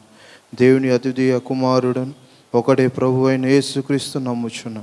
ఆయన అన్ని లోకమును యందు తన తండ్రి నుండి జన్మించువాడు, దేవుడి నుండి దేవుడును, వెలుగు నుండి వెలుగును, నిజమైన దేవుడి నుండి నిజమైన దేవుడును, సృజింపబడక జన్మించువాడును, తండ్రితో ఏకత్వం గలవాడై ఉన్నాడు. సమస్తం ఆయన మూలం కలిగి ఆయన మనుషులమైన మన కొరకు, మన రక్షణ కొరకును పరలోకం నుండి దిగి వచ్చి పరిశుద్ధాత్మ వలన కన్యకు మరియందు శరీరధారి మనుష్యుడు ఆయన మన కొరకు పొంతి పిలాతు కాలం మందు సిలువేయబడిన. ఆయన బాధపడి పాత పెట్టబడిన. లేఖనముల ప్రకారం 3వ దినము తిరిగి లేచి పరలోకమునకెక్కి తండ్రి కుడి చేతి వైపున కూర్చి ఉన్నాడు.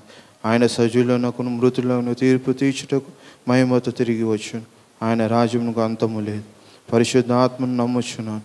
ఆయన ప్రభువును జీవమిచ్చువాడు, తండ్రి నుండి కుమారు నుండి బయలుదేరువాడు, తండ్రితోనూ కుమారుతోనూ కూడా ఆరాధింపబడి మహిమ పొందువాడును, ప్రవక్తుల ద్వారా పలికిన వాడై ఉన్నాడు.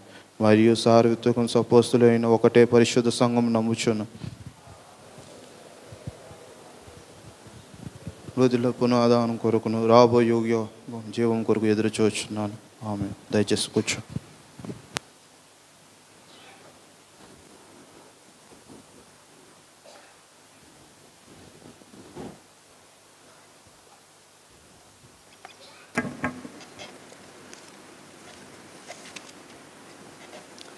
వచ్చే ఆదివారం దేవుని సన్నిధిలో జరుగు ఆరాధన వివరాలు: తెలుగు ఆరాధన పరిశుద్ధ సంభాక్త ఆరాధన ఉదయం 8:30 గంటలకు, ఇంగ్లీష్ ఆరాధన పరిశుద్ధ సంభాక్త ఆరాధన సాయంత్రం 6:30 గంటలకు.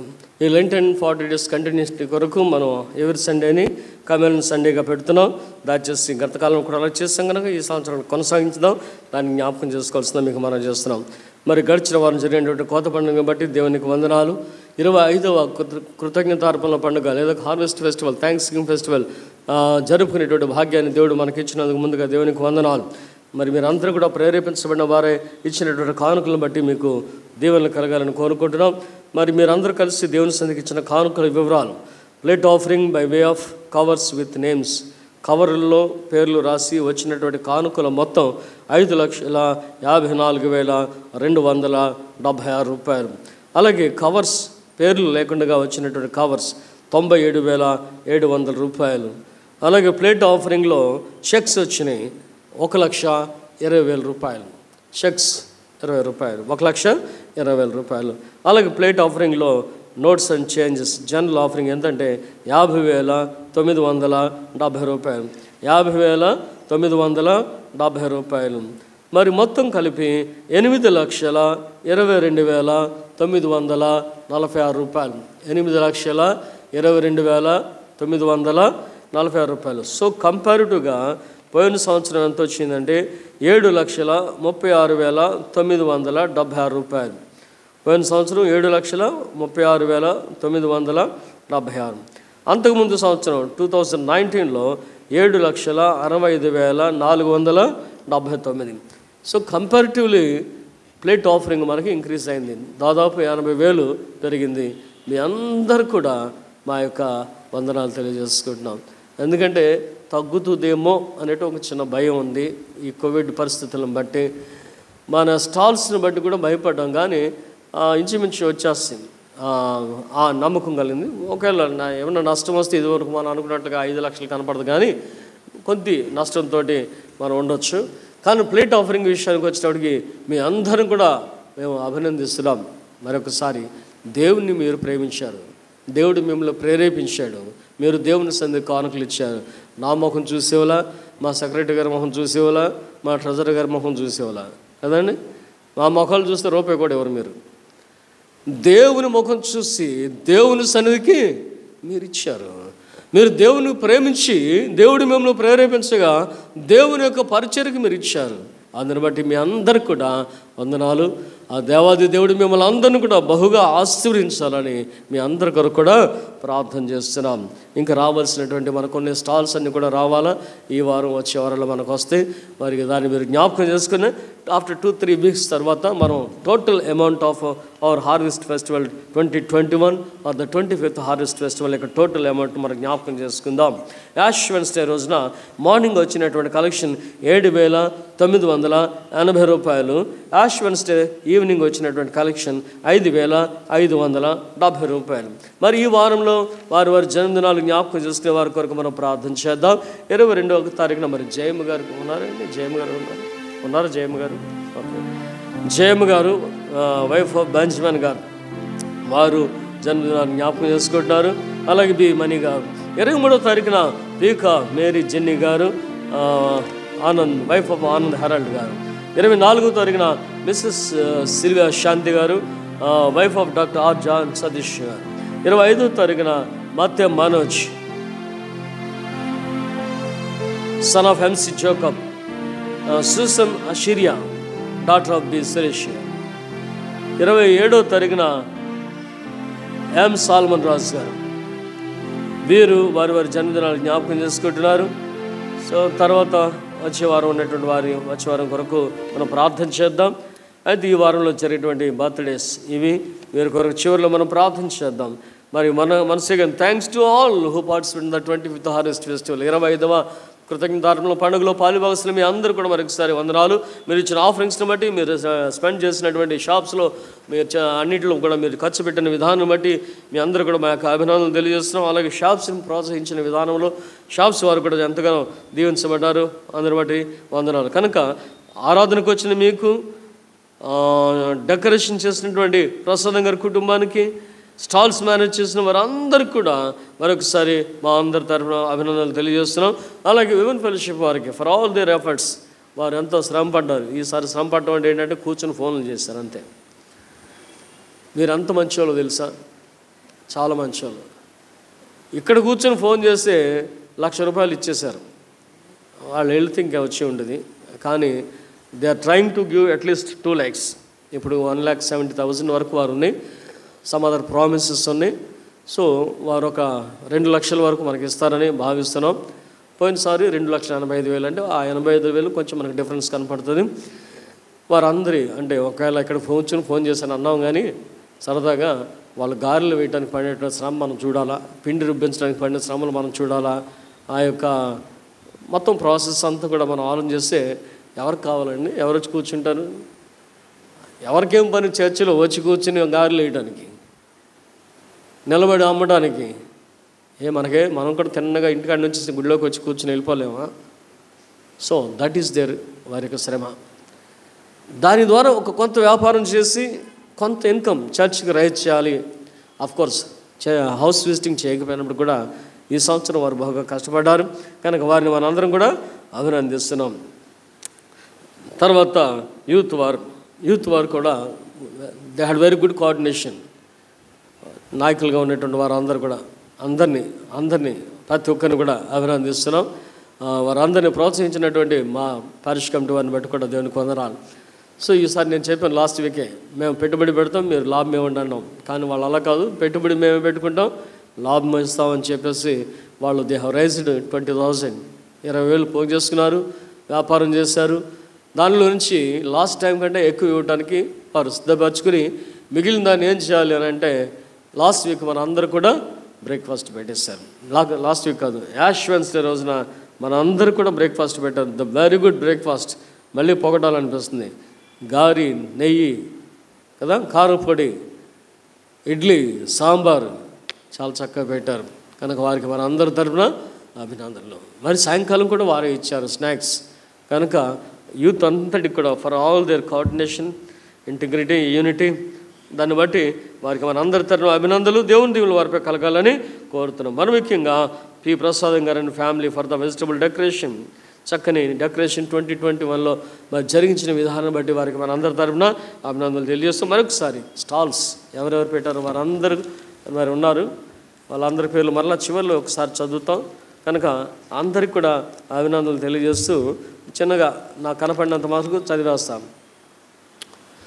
చికెన్ స్టాల్ అంటే chicken fry stall, NVP juice stall, fancy stall Prasadam గారు వాళ్ళు, Bible books doctor Pramila Kumar గారు, lucky creations, samplings Mahima, youth ice cream and falooda etcetera, తర్వాత ప్రేమ్ నివాస్, తర్వాత స్వగృహ ఫ్రూట్స్ మరియం గారు, home mades in memory of Meena Jyothi గారు, విమెన్ ఫెలోషిప్ వారి stall, SF foods Akash and elite hostel, మీరందరూ కూడా చదివారు. ఎవరైనా మర్చిపోతే క్షమించండి. ఆఖరి రోజు మాత్రం అందరి యొక్క పేర్లు చదువుతాను. వీరందరూ కూడా సహకరించిన విధానాన్ని బట్టి వారందరూ కూడా మరొకసారి వందనాలు చేసుకుంటున్నాం. మరి ఆల్ దీస్ 40 days మన మార్నింగ్ 7కి కమ్యూనియన్ ఉంటుంది, ఈవినింగ్ 7 to 8 లెంటన్ మెడిటేషన్స్ ఉంటాయి. బుధవారం నాడు Lenten service followed by Holi communion service. Lenten service as జరుగుతుంది. తదుపరి కమ్యూనియన్ సర్వీస్ కూడా ఉంటుంది. ఒకవేళ మార్నింగ్స్ రావటం వీలు పడినటువంటి ఉంటే ఈవినింగ్ కూడా వారికి అవైలబిలిటీ ఉంటుంది అనేది ఒక బుధవారం నాడు మేము ఏర్పాటు చేసాం. దానిని మీరు మాతో సహకరించాల్సిందిగా ప్రభు పేరున మీకు మనం చేసుకుంటున్నాం. టుడే మరి మొన్న 5 దినాలు లేదా 11 దినాలు అనుకుంటా లాస్ట్ వీక్లో మన సంఘ సభ్యులు మేడిపల్లి భాగ్యరాజు గారి యొక్క తల్లిగారు మేడిపల్లి సరోజినీదేవి గారు, వైఫ్ ఆఫ్ ఎం రాజేంద్ర ప్రసాద్ గారు, వారు దేవుని సంధికి చేరుకున్నారు. అది ఆ రోజు మనం లాస్ట్ వీక్ మనకు ట్రిబ్యూట్స్ చెప్పాం. ఈరోజు వారి యొక్క మెమోరియల్ సర్వీస్ 11 గంటలకు ఐటీఐ కాలేజ్ గుణదల్లో జరుగుతుంది. కనుక గుణదల్లో ఉన్నటువంటి మేరీమాత గుడి ప్రక్కన ఉన్నటువంటి ఐటీఐ కాలేజ్ కాంపౌండ్లో అక్కడ వారి యొక్క జ్ఞాపకార్థకుడికి ఏర్పాటు చేయబడ్డారు. వారు సంఘాన్ని ఆహ్వానించారు. కనుక ఆహ్వానించబడిన వారందరినీ కూడా మరొకసారి మీకు జ్ఞాపకం చేస్తూ ఆ యొక్క కొడుకు వెళ్ళి ఆ కుటుంబాన్ని ఆదరించాలని ప్రభు పేరున మీకు మనవి చేస్తూ ఈ ప్రకటనలు ముగిస్తున్న చిన్న ప్రార్థన చేసుకుందాం. పరిశుద్ధుడైన మా దేవ, ప్రేమ కలిగిన తండ్రి, మీకే వందనాలు, స్తుతులు, స్తోత్రాలు చెల్లించినాం. ఈ సమయం ముందు మీ పాద సన్నిధిలో చేరి మిమ్మల్ని స్తుతించడం, కనికరించిన మీ ఆత్మీయులతో మమ్మల్ని నింపండి. ఇది మరి ముఖ్యంగా బర్త్డేస్ చేసుకున్న వారి కొరకు ప్రార్థన చేస్తున్నాం. తల్లి గర్భంలో వారు రూపించబడిన నేటి వరకు నీ కాపుదల భద్రపరిచి 2021 సంవత్సరం ఫిబ్రవరి నెలలో ఈ వారంలో వారి జన్మదినాలు జ్ఞాపకం చేసుకోవడానికి మీరు సమ్మిస్తున్న దేవా, మరికి నూతన దయకిట్లు వారికి ఇస్తున్నటువంటి మీ ఘనామను బట్టి వందనాలు, మీ ప్రేమను బట్టి వందనాలు.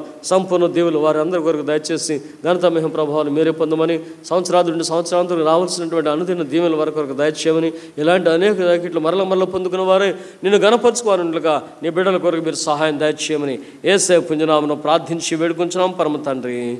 ఆమేన్.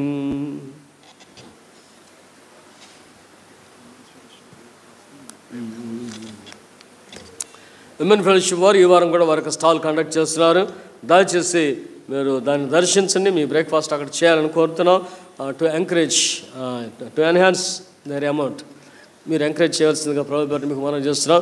రెండోది ఏంటంటే ప్రేమ నివాసాలు కూడా మరి వాళ్ళ స్టాల్ ఈ వారం కంటిన్యూ చేస్తామని చెప్పారు. సో వాళ్ళేమో మంచూరియా అంట, వీళ్ళేమో యాజిటీస్ గారి. కనుక మీ యొక్క బ్రేక్ఫాస్ట్ తీసుకుని వారిని ఎంకరేజ్ చేసి వారి ద్వారా వచ్చేటువంటి అమౌంట్ మనకు రైజ్ చేయాల్సిందిగా మీ అందరూ కూడా మనం చేసుకుంటున్నాం. Thank you.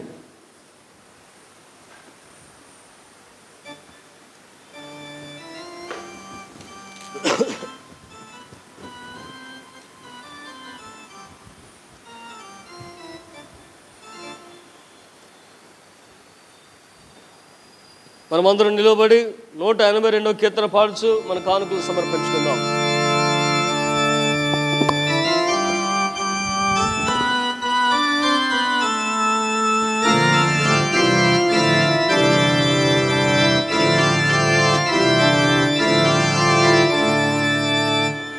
ఎంతో దుఃఖము పొందితివా, నా కొరకెంతో దుఃఖము పొందితివా, ఎంతో దుఃఖము నీకు, ఎంతో చింతయు నీకు, ఎంతో దిగులయ్యా నాకు. పొంది పిలాతుయు దులు నీకు పెట్టిన శ్రమలను తలపోయగా, నెంతో దుఃఖము పొందితివా, నా కొరకెంతో దుఃఖము పొందితివా.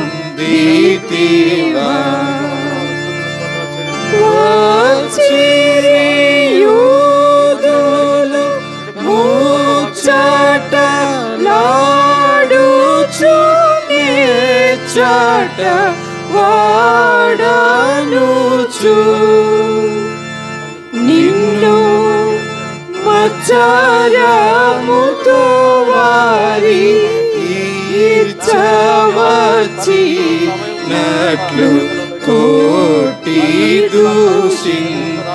దూషించినారా ఎంతో దుఃఖము పొందితివా నా కొరకెంతో దుఃఖము పొందితివా సుందర మగు దేహ మందున దేవాలు క్రందులు గట్టినవా నీవు పొందిన బాధన నందము కలపన నందము లేదాయేను ఎంతో దుఃఖము పొందితివా నా కొరకెంతో దుఃఖము పొందితివా కొట్టు కొట్టు మాని తిట్టికెల్దటిని నాటిటు నీటుచును వారు పెట్టు శ్రమలు తుద మాటున కోచియు పెట్టితివా ప్రాణము ఎంతో దుఃఖము పొందితివా నా కొరకెంతో దుఃఖము పొందితివా నెపము పెట్టుచు దిట్టి అపహాసించుచు యూద చెప్పాలులు గొట్టినారా నా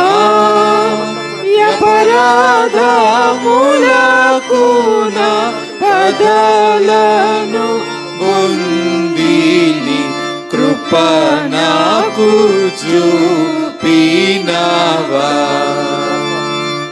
ఎంతో దుఃఖము పొందితివా నా కొరకెంతో దుఃఖము పొందితివా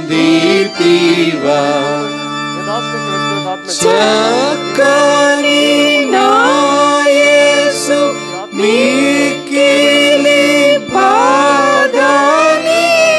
బాధనికెక్కువ గలిగేనయ్యా యొక్క దుష్టుడికే ప్రకను కృచితన యకస తీర్చుకొనెనా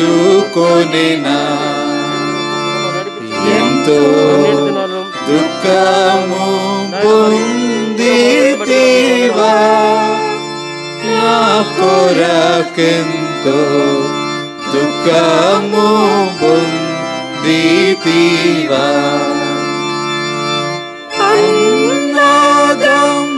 అన్నదమ్ములైన అక్క చెల్లెళ్ళైన కన్న పిత్రాదులైన నన్ను ఎన్నడైనా ప్రేమించలేరి నాయు ఎన్న ప్రేమించినవా ఎంతో దుఃఖము పొందితివా నా కొరకెంతో దుఃఖము పొందితివా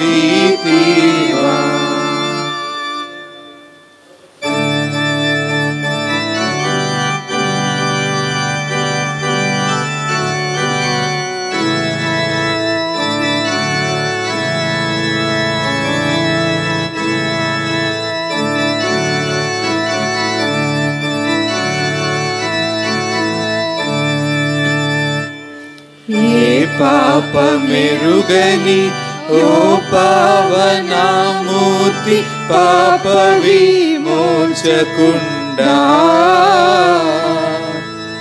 నా పాలి దైవమా నా పాపముల కొరకీ పాట్లు నొందినావా నా పాలి దైవమా నా పాపముల కొరకీ పాట్లు నొందినావా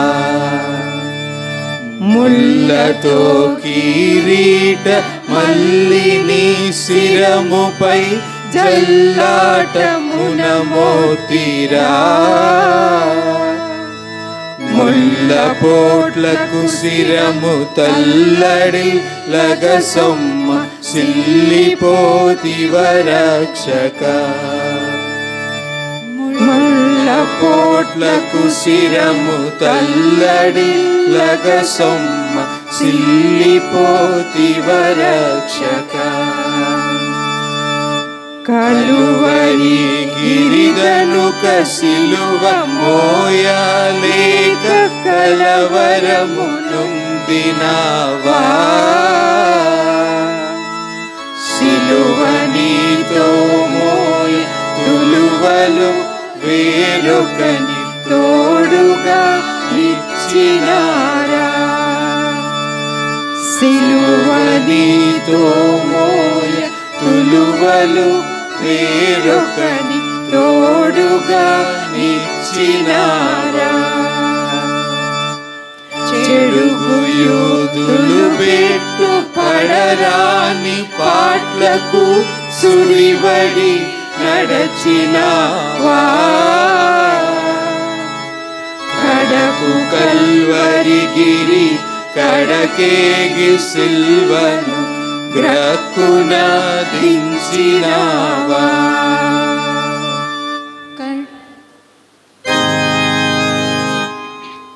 మేలని ఇచ్చు దేవుని స్తుతించు సర్వ సృష్టియు నూతించు మోక్ష సైన్యముల్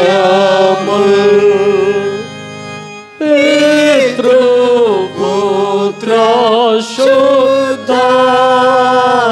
శుద్ధాత్మలం ఆమేన్. అర్పించబడిన కానుకల నిమిత్తమై ప్రార్థించుదాము. పరిశుద్ధుడైన తండ్రి, నీ ప్రియ కుమారుని రక్తం ద్వారా నీ కృపా సింహాసనం ఒక నూతన సజీవ మార్గను మా కొరకు ప్రతిష్ఠించినావు కదా. మేము అయోగ్యులమైన నీ కుమారుని ద్వారా నీ వద్దకు వచ్చున్నాము. మమ్మల్ని ఈ మార్పులను అంగీకరించి నీ మహిమ కొరకు ఉపయోగించుకున్నామని వినయంతో బతిమాలుకొంచున్నాము. భూమి ఆకాశములందు సమస్తమును నీవి, నీ దానిలో నుండి మేము నీకిచ్చుచున్నాము. ప్రార్థించుదాము. సర్వశక్తిగల నిత్యుడగు దేవా, సంఘం యొక్క శరీరమాదిని ఆత్మచేలు శుద్ధి చేర్చున్నావు కదా. నీ పరిశుద్ధ సంఘంలో నానా స్థితిలో ఉన్న మనుషుల కొరకు మేము మా ఎదుటి చేయు మా విన్నపములను ప్రార్థనలు అంగీకరించము. అందులో ప్రతి అవయమును దాని ఉద్యోగంలోను సేవలోను యథార్థముగాను భక్తిగాను సేవించినట్లు మా ప్రభువును రక్షకుడిని యేసుక్రీస్తు ద్వారా అనుగ్రహింపము. ఆమేన్. మన ప్రభువైన యేసుక్రీస్తు కృపయు తండ్రి అయిన దేవుని ప్రేమయు పరిశుద్ధాత్మ అన్యోన్య సహవాసం మనకు అందరికీ తోడై ఉండునుగాక.